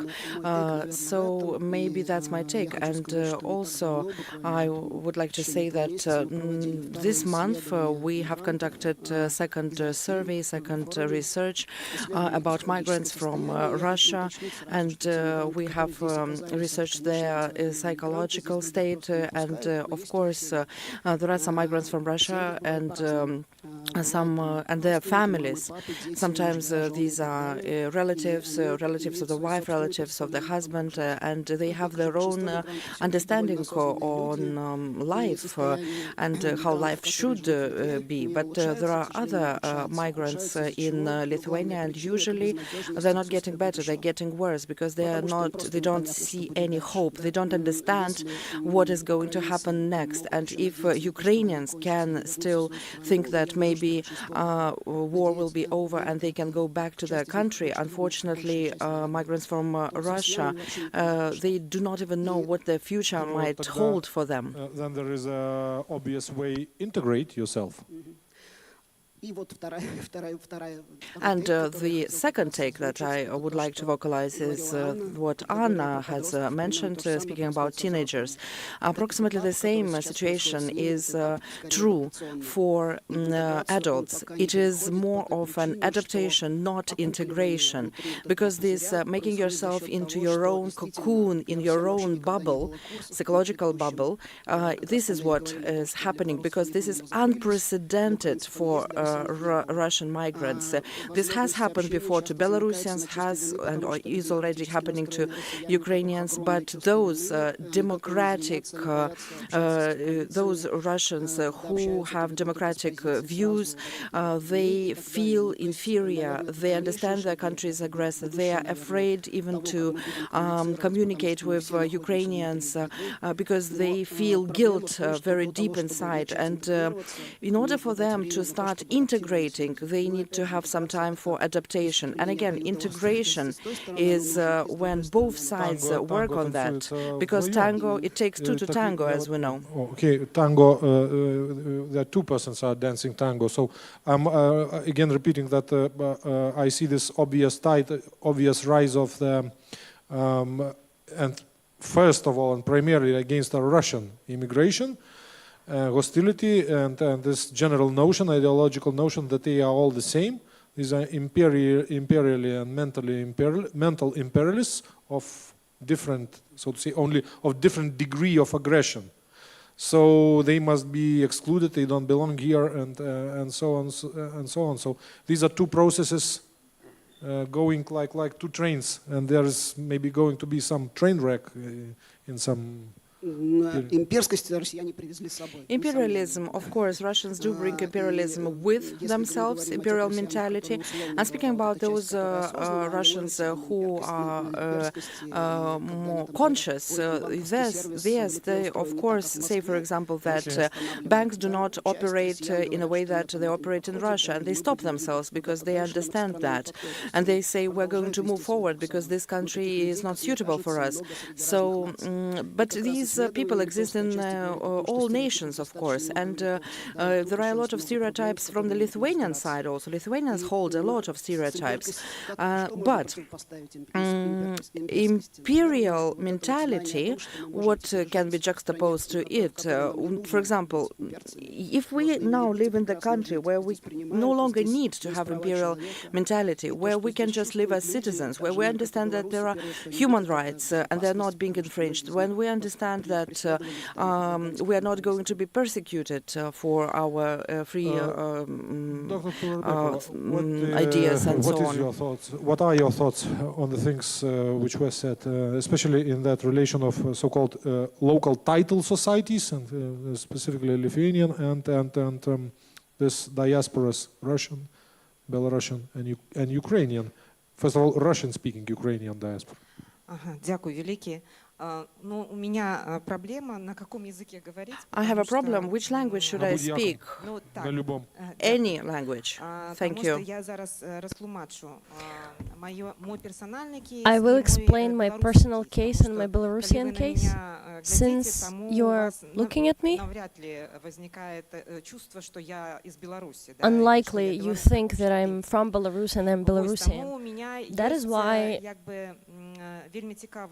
I have a very interesting experience. Back in the days, I was integrated back into Belarusian society because I was from Kazakhstan, and it took me a while to integrate into Belarusian society, even though it's post-Soviet society and Kazakh society. Both of them are post-Soviet.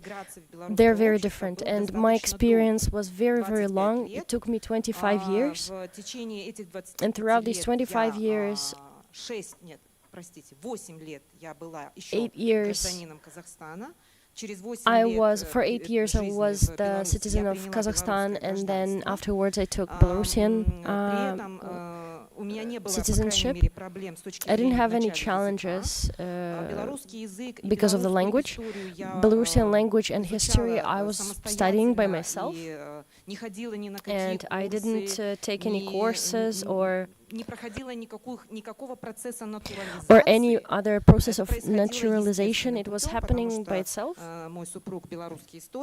because my husband is a historian, and he suggested me to read literature in Belarusian, and through literature, by speaking with him in one way or the other, I was learning Belarusian, but Belarusian language was not very active, and for me, at my workplace, Russian language was more than enough for me, even though I was teaching at the Faculty of International Relations. It was one of the most prestigious universities in the country. And after 5-7 years, I understood Belarusian language, and I could explain myself and fill in the document. I felt quite well, and the experience of integration to Belarusian society was quite easy because of formal instances with the Belarusian government. It was very intolerable, not because of the laws, but practice of integration through Ministry of Internal Affairs. When I was speaking with the representatives of the Ministry of Foreign Affairs, Internal Affairs, it was just personally very unpleasant experience, because when I came to Belarus, it was clear that this country is not following the democratic track. It was 1998. It was very clear where they are headed, and it was reflected on the governmental work and migration departments. So I have this experience, on one hand, very soft integration from the perspective of professional track and personal instances, language. However, a very difficult process of specifically legalization, I would say, in the other way.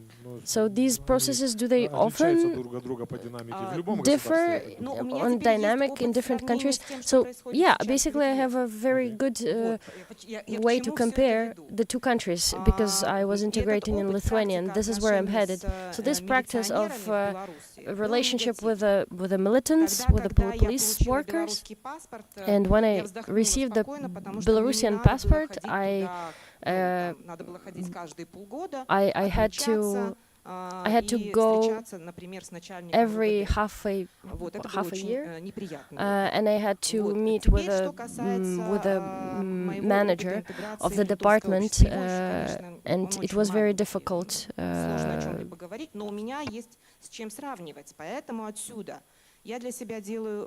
So for me, it's just a bit difficult to compare, but yeah, it is complex here, and it's also quite challenging because we need to learn Lithuanian language, and you have to accept that from the start. It's not a problem for me because, well, you know, for some people from Belarus, as far as my experience goes, it's a deep psychological problem, because one Belarusian lady, I will not tell you the surname, she was quite famous. You mean Courage?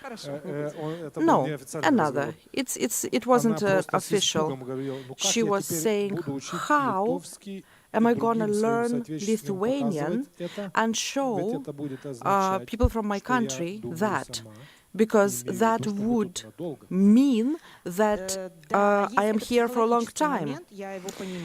Yes, this is a psychological aspect that I do understand, but I think this is the question that we're giving ourselves, and we have to answer it not having in mind that it's Lithuanian language and that means that we're going to stay here. We learn Lithuanian language in order to communicate here and all in all feel part of this society. This doesn't mean that we're going to stay here. And again, here we speak about political immigration. I'm thinking here about political immigration. And thank you, Lithuanian Minister of Interior Affairs for humanitarian corridor, which meant for many Belarusians that they could escape torture, escape imprisonment, could have their children not taken from them by social services, and so on and so forth. This is not that I heard it from somebody, but this is my own experience, my personal experience. And Belarusian immigration started in 2020, wasn't related to the war, and it was a completely different story. Yes, Belarusian immigration historically, the main reason for immigration are repressions and persecution that started in 2020, and it has become only harsher in the past 3-4 years and more cruel. And my husband has 6 articles. I have 3 articles that I am being persecuted for, according to the that are incriminated to us, me and my husband. Why? Because my husband entered the coordination council, earlier than me, 6 months earlier than me, and I entered it later. So here they're incriminating him more articles, and this is nothing to be proud about, but this is just a fact. So the question of integration, for me personally, what was surprising and pleasantly surprising. So I told you about the integration in Belarus, and now telling you about the integration in Lithuania, for example, about international house, about migration officials. They are all fantastic, and I have fantastic experience. Why? Because before I had experience of living in Germany for some time, and again, I don't want to say anything bad about Germany at the moment, but it's quite different and not in favor of Germany. So for me personally, Lithuanian language is a big challenge that psychologically I am starting to take on board. So only psychologically. I haven't yet started learning it, but I do accept this challenge and I do want to learn Lithuanian language. And of course, it's a big challenge for my family because I have moved here together with my daughter. Daughter cannot yet go to school, and I'm not going to mention why at the moment, but for her it's also going to be quite a big challenge in the future. So, but legalization and integration-wise, here the conditions are perfect. They are fantastic. For example, comparing it to Belarus, where I also had to integrate when I came from another country, and comparing to Germany, where I have lived for 7 months, and I had to interact a lot with their officials, for example, migration department officials. So psychologically, everything is great here, and especially if those migrants, groups of migrants, had this definite leave to remain, and they could compare, and they would be explained all of this process. Because when we go through the process of legalization, when we get insurance, when we get our entrepreneurial activities, when we pay taxes, and so on and so forth, all the communication with Lithuanian officials, all of this is simplified process. It's a good tempo that we're taking. Sorry, I just would like to finish because I just need to say that.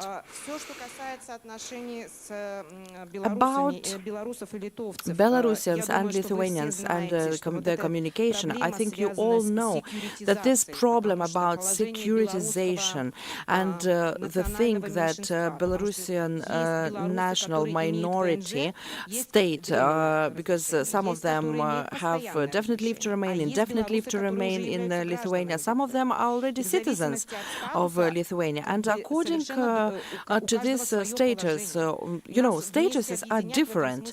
And we are all, of course, united by,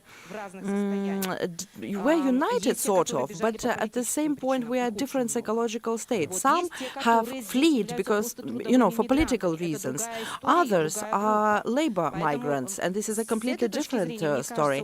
So from this point of view, I think it is very important to understand and differentiate these groups, because we have 62,000 Belarusian migrants at the moment in Lithuania. Statuses are very different. Also, securitization and everything which is related to Litvinism, this, as you know, this hybrid threat that, as we can now know, this is not a threat that is initiated by political migration of Belarus, but this was initiated just to intensify the relations between Belarusian and Lithuanian citizens.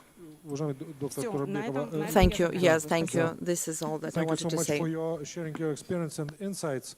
We could discuss this issue, of course, for several hours, but the time is merciless. Still, I always want to include a little, to give the opportunity for the audience to interact, to give some maybe remarks, replies, question to our panelists. Please, you are most welcome. Okay, so I'm turning to our panelists to wrap up our panel in some maybe sharing your insights and concluding remarks about how to fix, to face the situation of these two tendencies. That from the one side we see that there are a lot of reasons why these communities, why these immigrant communities in countries, in our country, they are in many respects too late to reach out, to make the reach out moves, to integrate. They are reluctant too late from different reasons, and psychological ones too. And from other side, from the so-called title society, they see this reluctance as being late as some symptom and some proof that they are right in being more and more increasingly hostile to those communities. What must be done in that situation? What is your take on that, Monica? Yes, I just wanted to say some words or remarks about your saying about the stereotypes, and that both sides have these stereotypes. And we also, talking about public opinion, we also ask questions from where you get information about, for example, these groups, Muslims, immigrants, etc., etc. So mostly like major percent are from mass media, and mass media reflect discussions of politicians and etc., etc. And when we ask about social contact, so there are no social contact with those groups, and especially immigrants. And also, I mean, among the Lithuanian? Yes, among Lithuanian population, and so the lack of that social contact is very important. And for example, I am also doing research, qualitative research, and I talk to Belarusian immigrants. Most of them are by political reasons there. Yes, and when I ask about their, I don't know, leisure time in Lithuania, or what they are doing, do they coming around Lithuania, or do they have contacts with Lithuanians? So it's a pity, but no, and they are closely closed in the so community. More contact, more dialogue. Yes, more dialogue. Person-to-person contacts is the cure. Sure. Yes. Still several minutes left. Євгеній. Я думаю, що ми маємо we навчитися, have to learn, попри despite the важкість викликів, difficulties of the приймати challenges, їх to як perceive them можливість. as an opportunity, І as a саме як learning можливість. opportunity. Не заходити в Not кризу, as а a шукати crisis, but можливість actually для seeking самореалізації, ways of можливість для self-actualization, проявів себе, maybe in але order to тих show ourselves існуючих, от те, про що говорила Роза, in the скажімо, в існуючих in the литовських existing умовах. Lithuanian Це, не realities. намагатися, тобто What Rosa was шукати mentioning можливість before, підлаштуватися під ті правила, basically які існують looking тут, for а не намагати, ways комусь to доведеться integrate відмовлятися від based on the rules that are прагнення working поламати here, правила під and себе. not to Maybe actually there is break the rules so that one of the they most work for important us. things for Lithuanian society to understand that this is now the land, this is the place where there is the possibility to form real political, one of the places to form real political nations of Belarus and Russian democratic society. Зворотня, де білоруси It's можуть vice грати versa, where більш активну роль, Belarusians can play a more active role ніж than росіяни. the Russians. Якщо, можна сказати, союзною державою. If I can say the alliance country, but vice versa. I think that I do agree completely that yes, we are solving this problem and our teenagers show it. Yeah, but somebody has to, they do integrate, but somebody has to organize these contacts. So adults, for example, start working in Lithuanian organizations and they start learning and speaking Lithuanian very fast, having or making friends with Lithuanians and so on. So again, for different, I do not know why we do not make any steps for integration for different reasons, maybe psychological, some inner reasons. And so it's not only about migrants from Russia, but it's about all people who come to Lithuania. I think of it as a task for myself, and it would be, of course, very nice if we had more mutual professional events, for example, public events, because a lot of events can be held. But for me personally, I set it as a task for myself to learn Lithuanian history,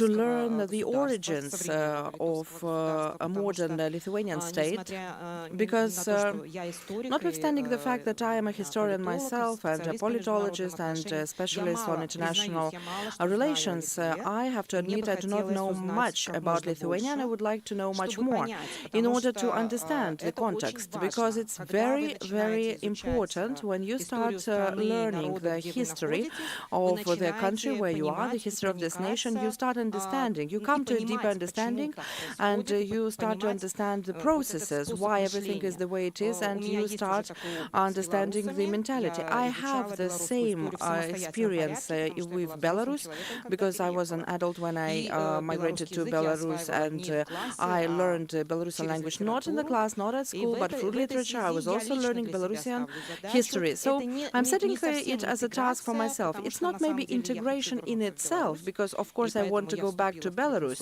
and that's why I have joined the Coordination Council. But yes, this is for me as a respect to the country where I am now, and I think this is very important. This psychological state is of the utmost importance. Your thoughts and insights, and I would like to wrap up with my general impression of this survey, where I see these high numbers of the hostility of the society towards Muslim immigration, towards mentally disabled people, towards homosexual people. I see this as a symptom of the, so to say,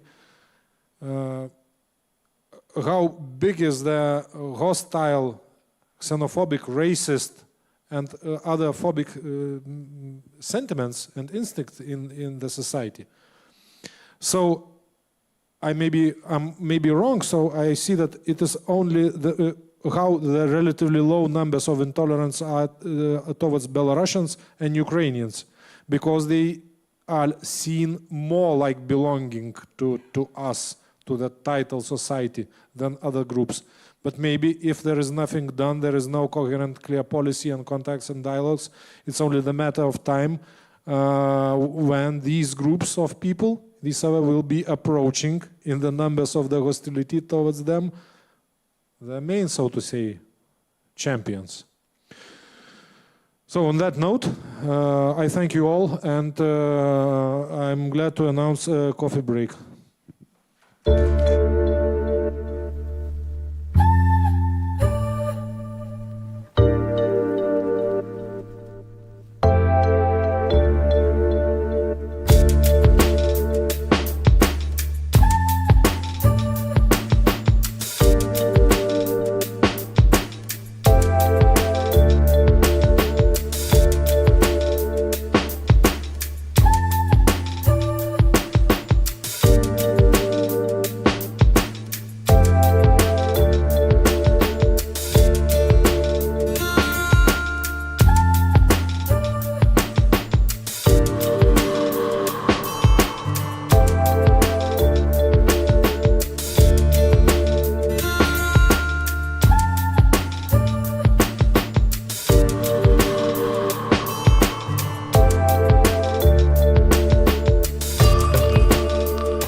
everyone. Happy to have you here for our panel discussion called Immigration on Women's Shoulders, exploring changing gender roles in Ukraine, Belarus and Russia before immigration and after return. First of all, let me introduce our guests, and I'm delighted to underline that we have more than 30,000 people who are watching our panel discussion. And so, I'm very pleased to present Lina Šlipavičiūtė, who is an artist and dedicated social activist from Lithuania, and she is also a co-author of the book called Escape from the Hell, in which she collected the stories of Ukrainian women who found refuge from the war in Lithuania here. And I'm pleased to welcome here Olga Johannesson. She came to us from Denmark. Olga is an author of the documentary project Women in War, in which she interviewed women from Ukraine, Russia and Belarus, Denmark, and produced great podcasts with them. And finally, Eugenia Kovalyova is here. She's a Lithuanian CEO of the Ukraine Hub. Ukraine is a Vilnius-based competency center dedicated to displaced Ukrainians in Lithuania, equipping them with knowledge, skills, networks, and other tools to unleash their potential for the future of Ukraine. Thank you all for attending. And I would like to start with that it is now the third year of the full-scale war that Russia started against Ukraine. Wars always affect the most vulnerable sections of the nations, women and children. So men go to the front, and migration falls on the shoulders of women to protect kids. They have to immigrate to settle themselves down and care for their children. With our guests, we will discuss the issues surrounding the immigration of women from 3 countries affected by the war started by Russia. It is difficult to overestimate what Lithuania is doing for Ukraine, both on international political platforms and for refugees. About 41,000 Ukrainian war refugees remain here today. And in general, according to the estimates of the UN, as of February 2024, there are almost 6.5 million Ukrainian refugees in the world. So I suggest starting with Lina, who was involved in documenting the stories of women from Ukraine. Tell us a little about your project. Do you maintain communication with the heroines of your stories, and what were challenges of adaptation for Ukrainian women here? Okay, thank you. It's a very wide question. I will try not to forget anything, but if I will, you tell me. So I think at first about idea. The idea of the book came quite natural to me. I think it was my way to do something about the war. And right after the war began, I met many women from Ukraine, many strong women who came here escaping war. It was women from Odessa, Mariupol, and frontline cities, Kiev. And I thought to myself that it would be ideal to collect those stories and in one place and to do to let people know, those stories through the sense of natural way how women just lived their lives and how war came and what we must do. And the whole idea was not only to write stories, but to draw pictures, to draw portraits of women who talk, who were interviewed. And I thought it would be a different approach, and the form of this presentation invites you not only to hear those stories, but to feel it through the lines of the faces, because I'm artist and this media is best known for me. So I'm really grateful that journalist Palmira Galkontaitė agreed to do this book with me, because we are co-workers here, for co-writers. And she wrote those stories, but in process, you know, it was very long and very somehow difficult project for me, because I was trying to do both, to draw a woman who sit behind here, you know, and to listen stories. Those stories after that was written by Palmira, and she talked with those women too. And yeah, and finally we get the book. Yes, I'm trying to remember what I must do. Oh, yeah, maybe about the experience. It was a very special experience for me too, because not only in artistic way, but in, you know, it was very moving emotionally, because those women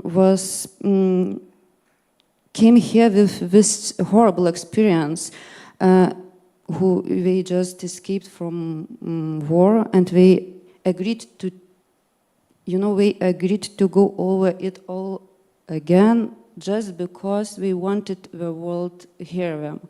So it was very strong and moving reaction from those women's side, and I really respect the choice to talk about it, because it was hard for them. And a little idea, I noticed one very interesting detail. In order to endure the horror of the reality of war, many tried to hold on to small everyday things, like rituals of the day.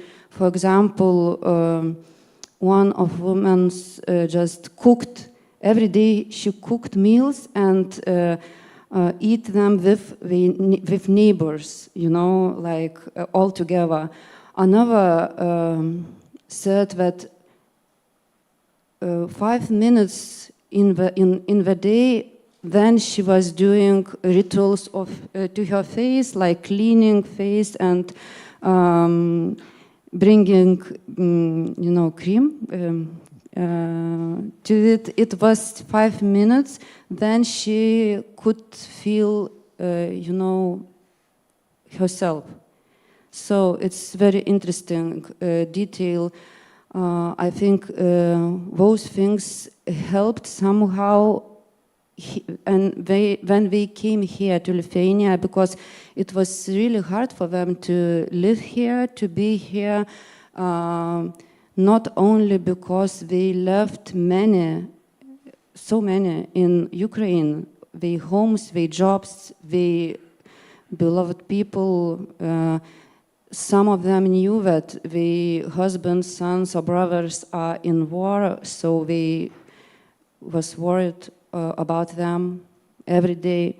But here we need to find a job, to get food to children, and many things. And we managed it. I saw that many Ukrainian women who came here escaping war finally found jobs here in Vilnius. Some of them didn't, but they used another form of living here. And yeah, I know that some of them, many of them, already came back to Ukraine, despite that war is still going there. I think, yeah, it's really scary for me because some of them are my friends now, and I know that they are in Ukraine, in frontline cities like Zaporizhia, and sometimes I get messages, yeah, we had bombing here, and neighbor's house now bombed. So I hope we will be okay.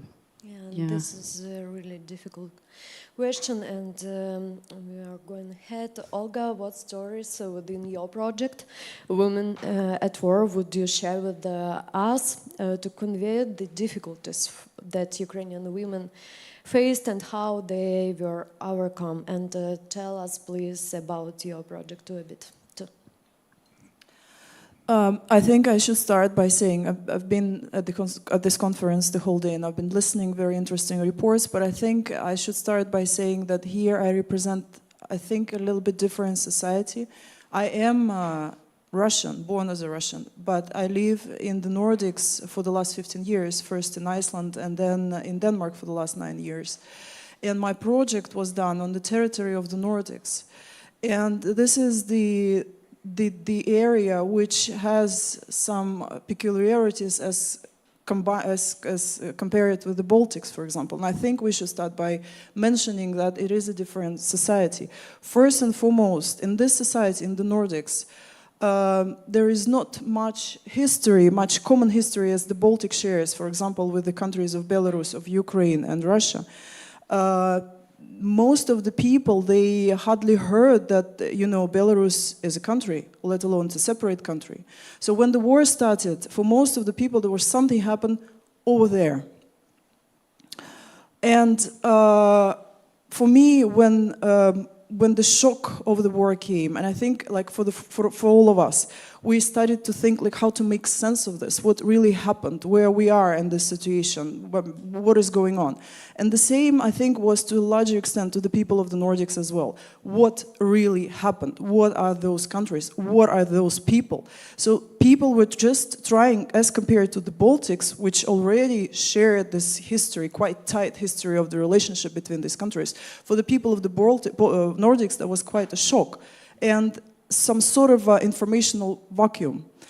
And that's what I realized from my position, being a communicator and a journalist to some extent. That's what I should do, probably.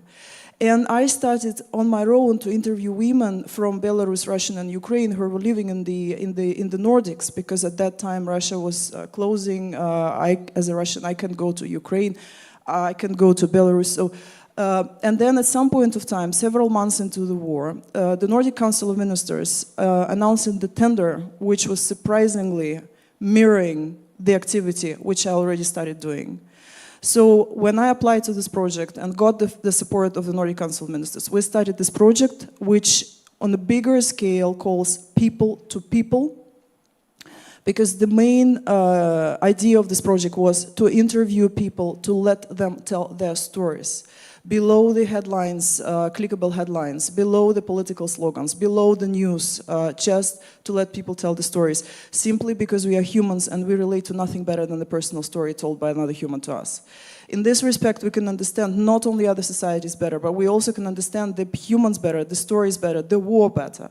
So it's not just in the news terrible pictures, which the news were showing everything, but this is the woman coming from the war telling her personal story. And that makes a dramatic difference in understanding. So big part of that was making documentaries, interviews with women from, as I said, Ukraine, Belarus, and Russia residing in the Nordic countries, simply because the target audience of the project was the people of the Nordics. And we needed to show them content which is relevant to them, understandable to them, and open to them, and relevant to them, as I said so. That's why we talked to the women who already been living there with them for quite some time. And as we talk about the war, we cannot talk about the war in statics. This is a very dynamic phenomena.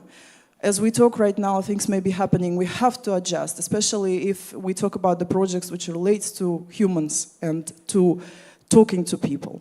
So after the year of the war, we decided to add up podcasts on the platform Nordic Talks, which is quite popular in the Nordics again, created also by the Nordic consortiums alongside with the Nordic values and the goals of socially sustainable green region. Which means that primarily the podcasts were about climate change, innovations, bioeconomy. But then we realized that we cannot talk anymore about all these issues because there is a war going on just here. It's like not noticing the elephant in the room.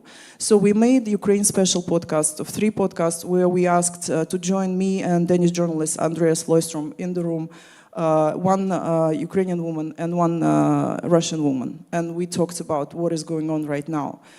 The aim was not to put people together for the dialogue or to try to put them for some kind of understanding. The aim was pure researchal to show what's going on right now because we are a year into the war right now. What is going on? What is going on with the societies? Can we really talk? What can we talk about? And some of these podcasts were really harsh, and I'm personally proud of this work because people who came there, they spoke the truth. That means that sometimes it was very difficult truth for all of us sitting there. And then, of course, as we noticed that the interest of the public grows, we started to go out and go open to the democratic festivals in the Nordics and in the Baltics. So all in all, we did 6 public talks plus one in the Nordics on democracy festivals and one in Latvia and Lampa festival last year. Even every hour talk collected a lot of people. And I personally moderated these talks, and I saw that every time I had to add up more and more time for question and answer section because people were just asking questions. The most interesting and I think the most fruitful was when we had the Ungdomens Folkemøde, the festival, democracy festival for the young people. When participants, a woman from Ukraine, a woman from Belarus, and a woman from Russia, they were just taken into pieces for talking after we finished. There's so much interest in that. And yes, all in all, this was the project. It lasted 11 months, and all in all, we talked with 20 women, 9 Ukrainian women, 6 Russians, and consequently from Baltics and Belarus as well. Thank you, Olga, and for your work too. And Evgenia is a person who directly provides assistance to Ukrainian women who ended up in Lithuania. So what exactly were the initiatives most needed here in helping women to adapt here? Yes, thank you for your question.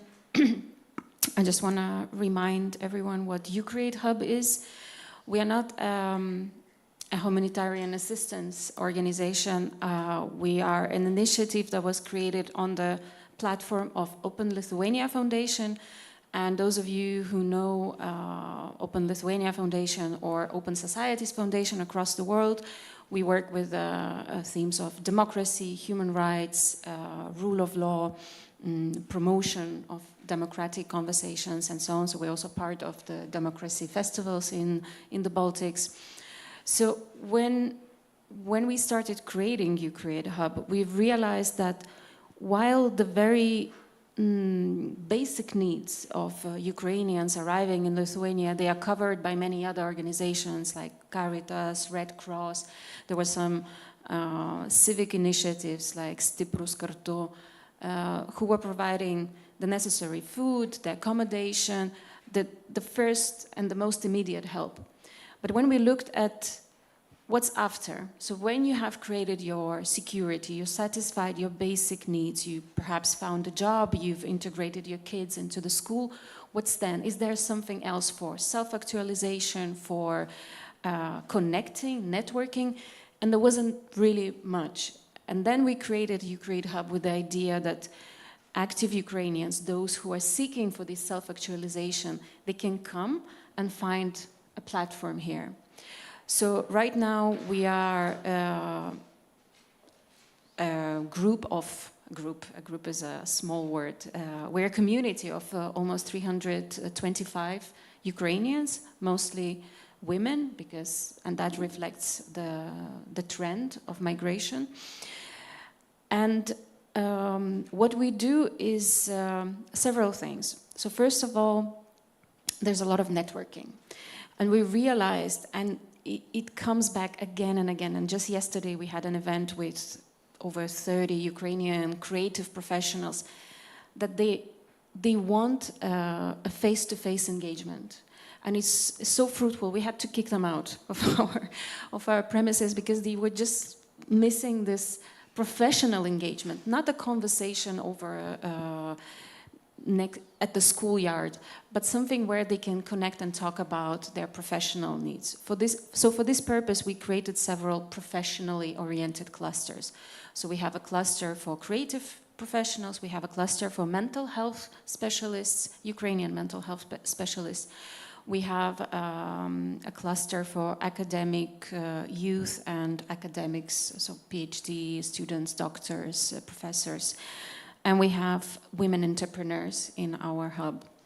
What we also do, and it proved an extremely successful way to support people, we have a small grants program. It's a program where we open up an opportunity to get a really small grant, 2,000–3,000 euros, to implement own projects.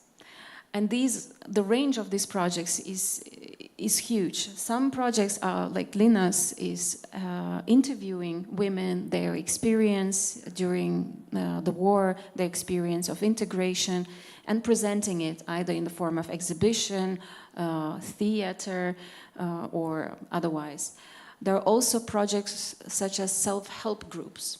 There are also projects that, for example, analyze from an international law perspective the narratives that Russia uses in international law and countering those narratives. So the range is huge. And what is important here is that people feel they're useful. Because every Ukrainian I work with, they do something for their community. They either collect funds for their father's military unit that is on Zaporizhia, or they collect humanitarian aid. We provide an opportunity to express themselves in a different way. And it has proven to really work, and people are feeling active, useful, they can self-actualize themselves, and they can also get out of the survival mode.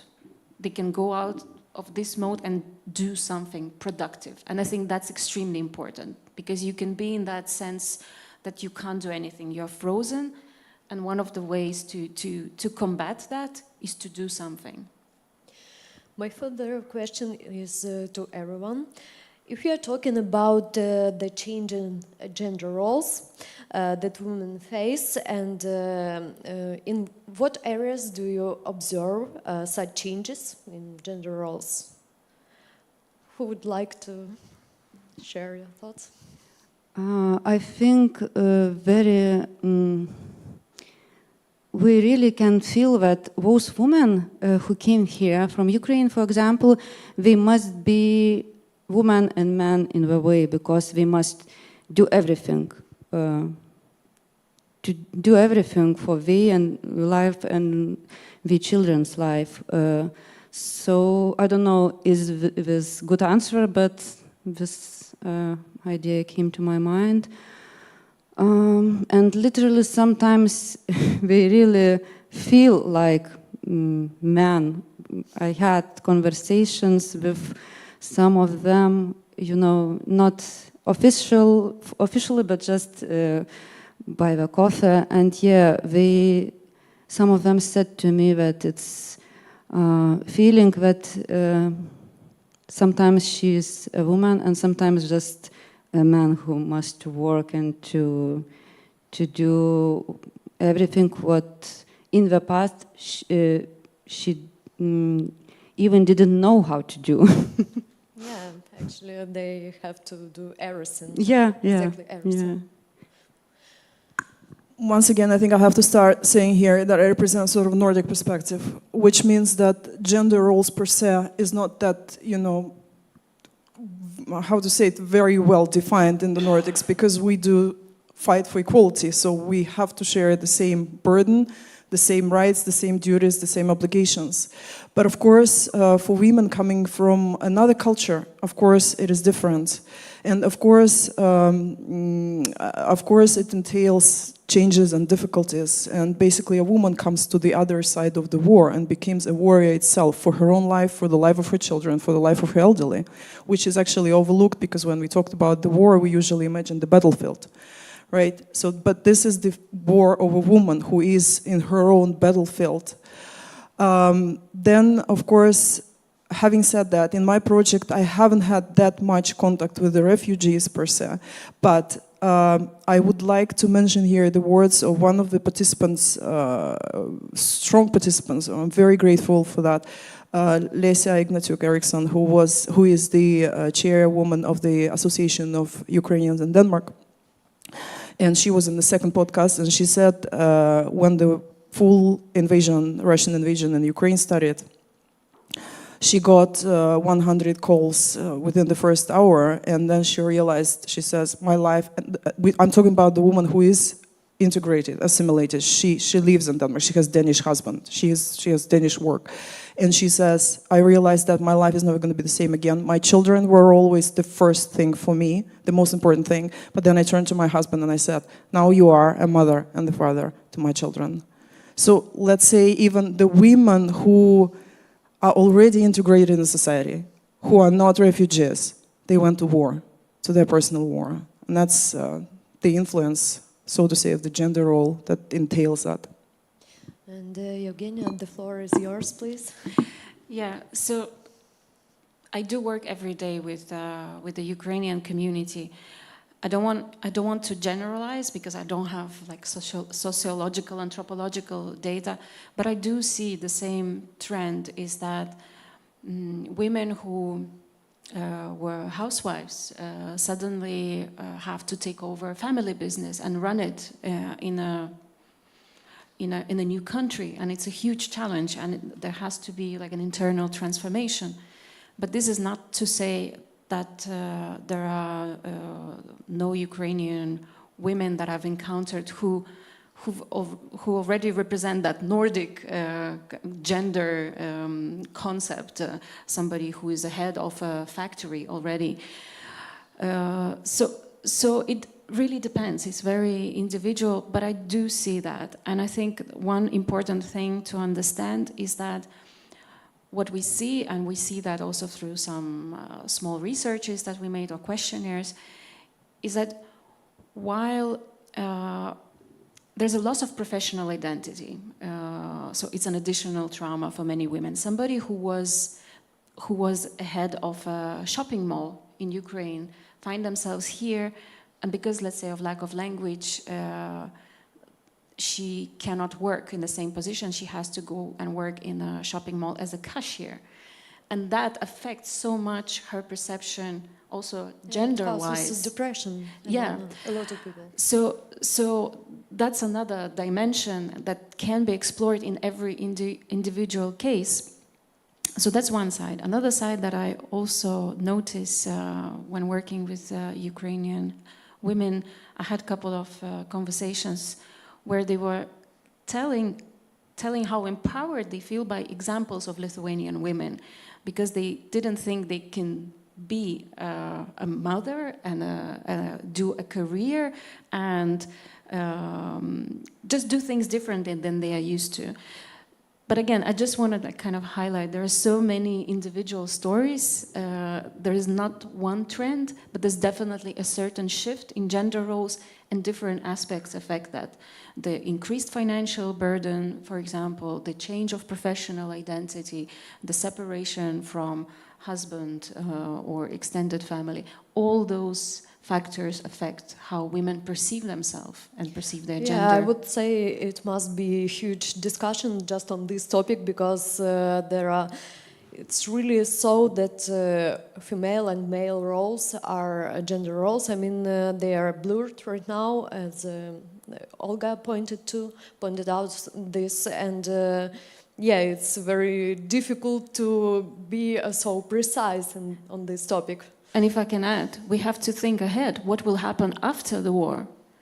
Because while women are here or in Nordics embracing a different, some of them, not all, yeah, some of them embracing a different gender role, the men who are on the front line are in a different dimension completely. And what will happen when these two meet? I think like those who are doing foresights for societal change in Ukraine, they have to think about that moment, because from what I imagine, it's going to be an explosion. Yeah, that's right. And in a different way, but the war also affect the women from Russia and Belarus, because both of those countries are involved in the aggression against Ukraine. And you, Olga, researched this issue. Could you share with us your experience on this? About how the war affected... I mean, your experience with the conversations with the people women from Russia and Belarus, and what difficulties they experience? Again, primarily, I think I have to start always from the background, the Nordics, and the women who did not particularly flee from the war, especially when we talk about Belarusians and Russian women. Then talking about that actually this question I asked, this was the first opening question in every interview that I took. What was, how do you remember your day of the Russian full-scale invasion into Ukraine? And how do you feel now? So to follow up. And here, interestingly, but not surprisingly, the answer is no different from the refugee women who flee from the war. The answer would be that the effect was just devastating and the crush of the identity. Because in a different way for women who flee from the war, it's a crush of identity, the same way as we mentioned here, because they have to identify and find themselves who they are now, what they're supposed to do. The same, surprisingly, for the women who have been already integrated in the Nordic society and have been living there and who haven't fled from war. I can also reach those lines of women, and I can also speak from my experience. That's the question, who you are in this world. What can you do? How can you function? How can you live with this, let's say, was it Cain's stamp, which is on you right now forever? Are you responsible or are you guilty? I mean, what should you do? So all these women and me, in line with them, we were asking the same question. And I don't think we will ever find the answer to the question, except again, one thing, as we discussed here and also in the previous panels, just find the purpose to do something today, to help someone today, to do something. And it works for everyone, for refugee women or for women from Russia, from Belarus, who've been living already in the Nordics for quite some time. Thank you. Would Lina and Eugenia would like to add something here? Well, I don't work with Belarusian or Russian women, but I can speak about myself, and I would be curious also to hear Olga, because as someone who grew up in Lithuania, has never lived in Russia, but I have Russian background, and I clearly remember the day the war started. I clearly remember the day Putin made his speech a couple of days before the war. And it crushed my identity. I questioned, can I speak to my children in Russian? What do I do with it? Do I read Pushkin, or do I throw his books away? I mean, and at the same time, there was a huge guilt. And I think this is a conversation we had with many Lithuanians with some Russian background. I cannot feel any of these things. I cannot bring them to the surface because this is incomparable to what Ukrainians have to go through right now. So I'm really curious here also about Olga's experience, maybe during the coffee break. I mean, I believe it does affect those who are conscious enough, but I cannot speak about anybody else except for myself. Let's now discuss the impact of migration has on societies in those countries where refugees ended up. And this applies to both negative and positive things. So, Lina, would you like to share your thoughts? The question is about... It's about the impact on societies on the ground. Okay. Yeah, I think that this migration thing, because of war, it has really sad side, bad side, but it has, in my opinion, it has beautiful and good side, because those Ukrainian, we come here with the culture, the sense of world, the understanding, the knowings, and everything, came here to Lithuania like rivers, and I think for Lithuanians it's good to have this opportunity to accept those people and different cultures working together, because we are a very little country, and we have, as Lithuanians, we have many fears about different things. And in this situation, I can feel that hearts of Lithuanians opening a little bit more. I don't know, maybe it's poetically said, but I feel so. Maybe Olga wants to say something. Once again, I think I'll start with my own refrain. I'm going to speak about the Nordics. That means that it's a little different perspective again. Nordics as a society is quite different from the Middle Europe, Western Europe, and Southern Europe. It is already, by definition, a much closed society. I can speak so from my own experience, living there 15 years and married to an Icelandic husband. First, I lived 6 years in Iceland and then 9 years in Denmark. And I can understand how people live in much smaller communities, not because they don't like anyone else, but because they just respect their own privacy and the privacy of the other person. That's why it's difficult to integrate there, assimilate with them, let alone assimilation, just to integrate there, even without such difficult situation as the war, for example, or if you're fleeing from somewhere, or fleeing from a rather different culture as Western European culture, Russia, Ukraine, Belarus are.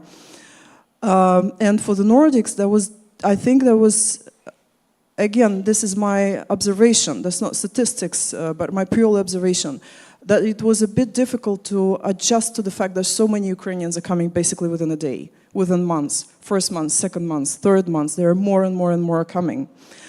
And I can speak for two countries, particularly for Iceland and for Denmark, and I see how the society opened up. Personally, I have never seen it myself before. And there was a lot of welcoming, there was a lot of understanding, how people started to learn Ukrainian. The Ukrainian language courses became the most important, the most famous courses in the studieskole, in the language schools in Denmark. Danish people started to learn Ukrainian just to be able to communicate with Ukrainians. And again, I'll give a personal example because I believe that personal stories are the most powerful stories. When we started to do the podcasts, and I was, my co-host was Andreas Floystrup, the journalist from Danish television, and he was quite self-assured, Danish television and everything. And we were recording this podcast. And so when we joined in the studio, and here we are sitting with Ukrainian woman, Russian woman, and me and him, and Ukrainian woman tells how she goes, saves her child, and sees the other children dead, and her husband is dead on her own eyes, and she starts crying. And after the third podcast, I see how much it changed my co-host. He became, I can say that he became a deeper and wiser man for that.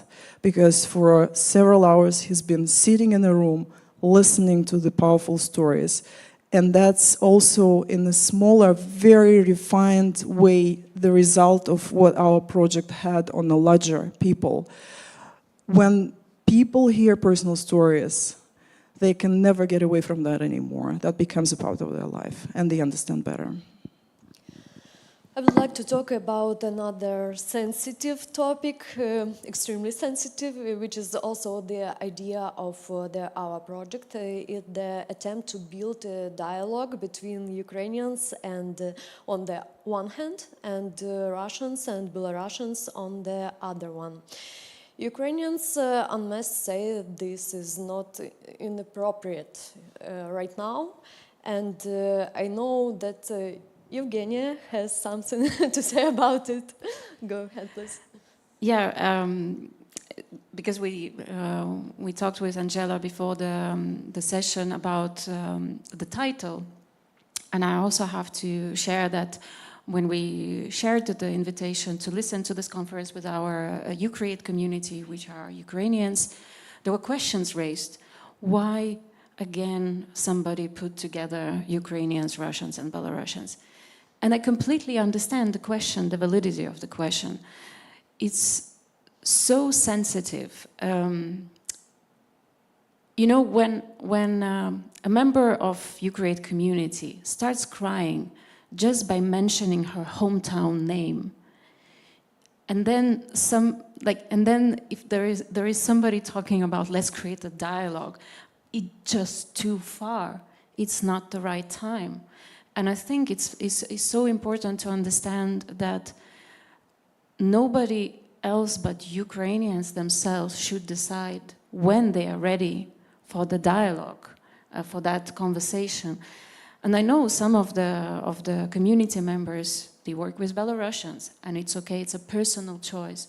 But let's say we as an organization, we cannot in no way impose such a frame. Let's have a dialogue. So we're very, very cautious about it. And whenever, let's say we had maybe a specific story, we had a discussion at the Ukraine Hub about Sustainable Peace Manifesto. Sustainable Peace Manifesto is a document prepared by Ukrainian civil society leaders, by academics, prominent intellectuals. There's a huge list of signatories to that document. And it outlines in many pages all the conditions that are needed for sustainable peace, not just for peace as a no armed conflict anymore, but as a peace that remains there, that can last for a long time. And it involves such difficult things as decolonization of Russian history, decolonization of the mentality, dismantling certain structures. There's a lot of different things in it. And for this discussion, with the permission of our speakers, we invited both Belarusian and Russian activists who reside in Lithuania, and it was so hot. They themselves felt both guilt and not being in the right place, and the Ukrainians were just, rightfully so, very, steadfast. This is our conditions, and I think this is the right way to have that. It's the Ukrainians and their decision when to have the dialogue together, and we cannot impose or expect them to be in the room and be amiable and friendly. And I mean, this is a frame that we are working with in Ukraine Hub, and it's very important for us because we want Ukrainians to drive what they do at the Ukraine Hub. Thank you for your opinion, and I spoke with Olga. I would like to add something from myself, and I spoke with Olga about this issue too. And I would like to underline that she had a really difficult task to moderate conversations between Ukrainian and Russian women, and it was difficult from starting with finding speakers for such conversations and ending with the talks itself. And could you honestly to share with us these stories? I mean that I'm sorry that I would say this, but you told me that a lot of people just refuse to talk with you. I like when you say honestly, because previously what I said was just, like for the public. It was quite briefly, I would say. Yeah, and now. So I'll try honestly this time, all right? Thank you. Anyway, yes, this is a difficult topic and a difficult project. And again, I have to underline that when we deal with the not static, dynamic phenomena as war, we have to adapt constantly. When the war started several months into that, we all were thinking, okay, maybe it's just gonna end soon. They have to come with something. They have to negotiate. They have to withdraw the troops, And that was the time when this project was announced. And that's why one of the questions, one of the aims of this project was to study if the understanding and dialogue is possible. Once again, we have to pay attention to the timing because it's crucial here. 1 year into the war, when we decided to record podcasts, it was quite different understanding already. And it was clear to everyone that, okay, there is no dialogue, let alone understanding. And that's why we asked women to share what they think. And this podcast were, as I said already, were one of the most difficult things that I had to do because it was truthful. See, I'm speaking honestly. Anyway, and of course, when you second year into the war, and you write to Ukrainian, you call to Ukrainian and ask Ukrainian woman, can you join this project? Every time for this 10 months, well, it was a bit bigger but every time I started communication by saying, I am Russian, and it's the most difficult thing for me to say right now, but I have to get it straight. If you have problem with that, I understand it, I respect that. And it requires a lot of trust to know either me personally, where I come from, what I believe in, or to know someone who knows me. And that's why those women, they agreed to take part in the projects. So without this trust, it won't be happening. And I understand that. I understand that very, very much.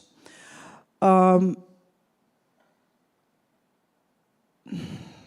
think I lost some important thought, I think, but yes, and about dialogue and understanding. And it was second year into the war, when the public talk started to happen at the democracy festivals, it was clear to everyone, because every Ukrainian, every Russian woman understood and said that it's not time for understanding. It's not time for dialogue. I personally believe that as well. This is not time for understanding right now. This is not time for dialogue. And this is true. It's up to Ukrainians to decide when they are ready to start this dialogue or ready to make a step towards some kind of understanding. And we understand here that a lot would have to be done for that to happen. Yet, having said that, I would like to again speak about this project, and that we managed to get Ukrainian women at one panel 6 or 7 times, in one podcast room 3 times, in several documentaries. That shows that there is a possibility for this dialogue. And for now, this is a big finding and a big result. And for that, I'm very happy. Because me, personally, as a Russian, it gives a lot of hope for me and my country being forgiven and for the dialogue to be possible. Thank you. Lina, would you like to express your opinion on this? I think I can't say better than most women, so no, I don't want to. Thank you. And another topic what I would like to discuss today is returning back to, for example, for Ukrainian women. And some opinion polls show that refugees want to return home less and less from year to year. Just how would you explain why people find it increasingly difficult to go back home?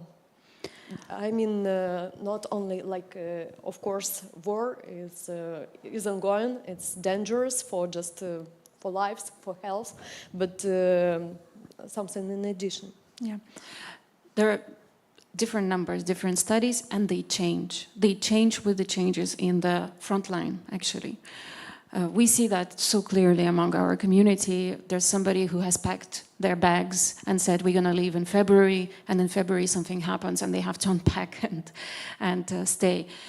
And I noticed something, like if we talk about challenges that Ukrainians face in Lithuania, is the sense of temporarity, is that being like hanging in between. You think that maybe soon it will be over, so you don't really root yourself in the host country because you're waiting for that moment, and it never comes.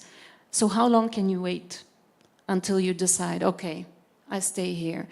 And I think it changes so much for every person. One day they are looking maybe at Kiev and they're thinking, oh, I will go back. The next day there's a huge air attack by I don't know how many rockets, and they think, no way I will go back. And still there are a lot of, like Lina was mentioning, a lot of Ukrainians that I know that went back already. So according to our little survey, half of women, or let's say half of women that we interviewed already have decided that they will stay. Because how long can you be in this temporary position? It affects so much your mental health. Then your kids integrate. You put them into school, they start learning the language, they speak the language, so that, of course, affects their decision. I think what I would like to say here, for us at Ukraine Hub, one of the messages that one of the narratives that we use when we work with the Ukrainians, we say, it doesn't matter where you are. Whether you are in Lithuania today, or you come back to Ukraine tomorrow, or you move to Germany, you are a resource for your country. You can do something for it today. It doesn't matter where you are. And I think,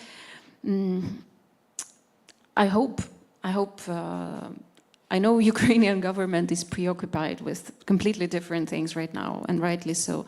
But I hope that more and more people see Ukrainians abroad, not just as refugees who were fleeing the war. And some of them don't have where to go back because their cities are destroyed completely. But I hope that everybody sees Ukrainians as that resource that can be useful both for the host country, for Ukraine, because each one of my community members, they're extremely amazing people with so many good skills, good competence, and it's just need to sometimes to push them a little bit to create, to rebuild, start rebuilding their country already now. Yeah, unfortunately, we have used up all our time, and I would like to propose, anyways, to share maybe some of your conclusions in just 1 minute for everyone. I think I said my conclusions. Okay. I don't know. I'm really happy to be here. Thank you for inviting, because it's really interesting for me to listen this conversation and to listen what Eugenia speak and Olga, because we have different experiences about this topic. So, and I think dialogue is always a good solution. Yeah. And I wanted to add something what you told, Eugenia. I also think that I think we must know that, and Ukrainian people to know that no matter where you are, but very matter what you do and what you do with that, with this situation. Yeah. Thank you. Well, just to echo everyone who sits here, I'm again very happy to be here, and thank you very much for inviting me here. Although I have a confession to make here, when I got the email from Delphi and I looked at it, I think for half an hour, and then I returned it the next day. That's the reason I haven't been replying for the first 4 days, because I honestly have been considering, should I go back into that? Because for me, it has been the most difficult 11 months of my life. I'm not a trained psychologist, and I didn't have psychologists with me. And every day I was with people with trauma. And I think this is what we tend to overlook. Also, when I heard all these discussions today, when we discussed about integration or even adaptation, and there were psychologists sitting here, why they learn language, why they don't learn the language, is it important to learn the language, you know, all of these things. But then we forget about this thing. These women, actually both, all of them, Russian, Belarusian, and mostly Ukrainian, come from a great trauma, and the war is a great trauma. And I think this aspect is quite overlooked in most of the countries who deals with the refugees. Because before you ask a person to integrate or learn the language, ask that person if the person feels safe, if the person sleeps well in the night. Does the person have anyone to talk to? Again, in which language? Because then it's a barrier, right? Can she talk to her friends who are sharing the same trauma? So for quite some time right now, these refugee women are boiling in their own bubbles, and that actually does not allow even their brain to step out and learn the language or integrate or do something creative or find themselves anymore. There's a lot of work to do for these women, for all of us. And I think this, I would like to encourage to address this issue also in the next conferences or in next dialogues, just to first treat the trauma and then everything would be fine, because women are the most powerful, I would like to say creatures, but I would like to say humans. Thank you. Thank you a lot, and thank you for attending and sharing your experiences, and you have provided much food for further thoughts. Thank you. Thank you.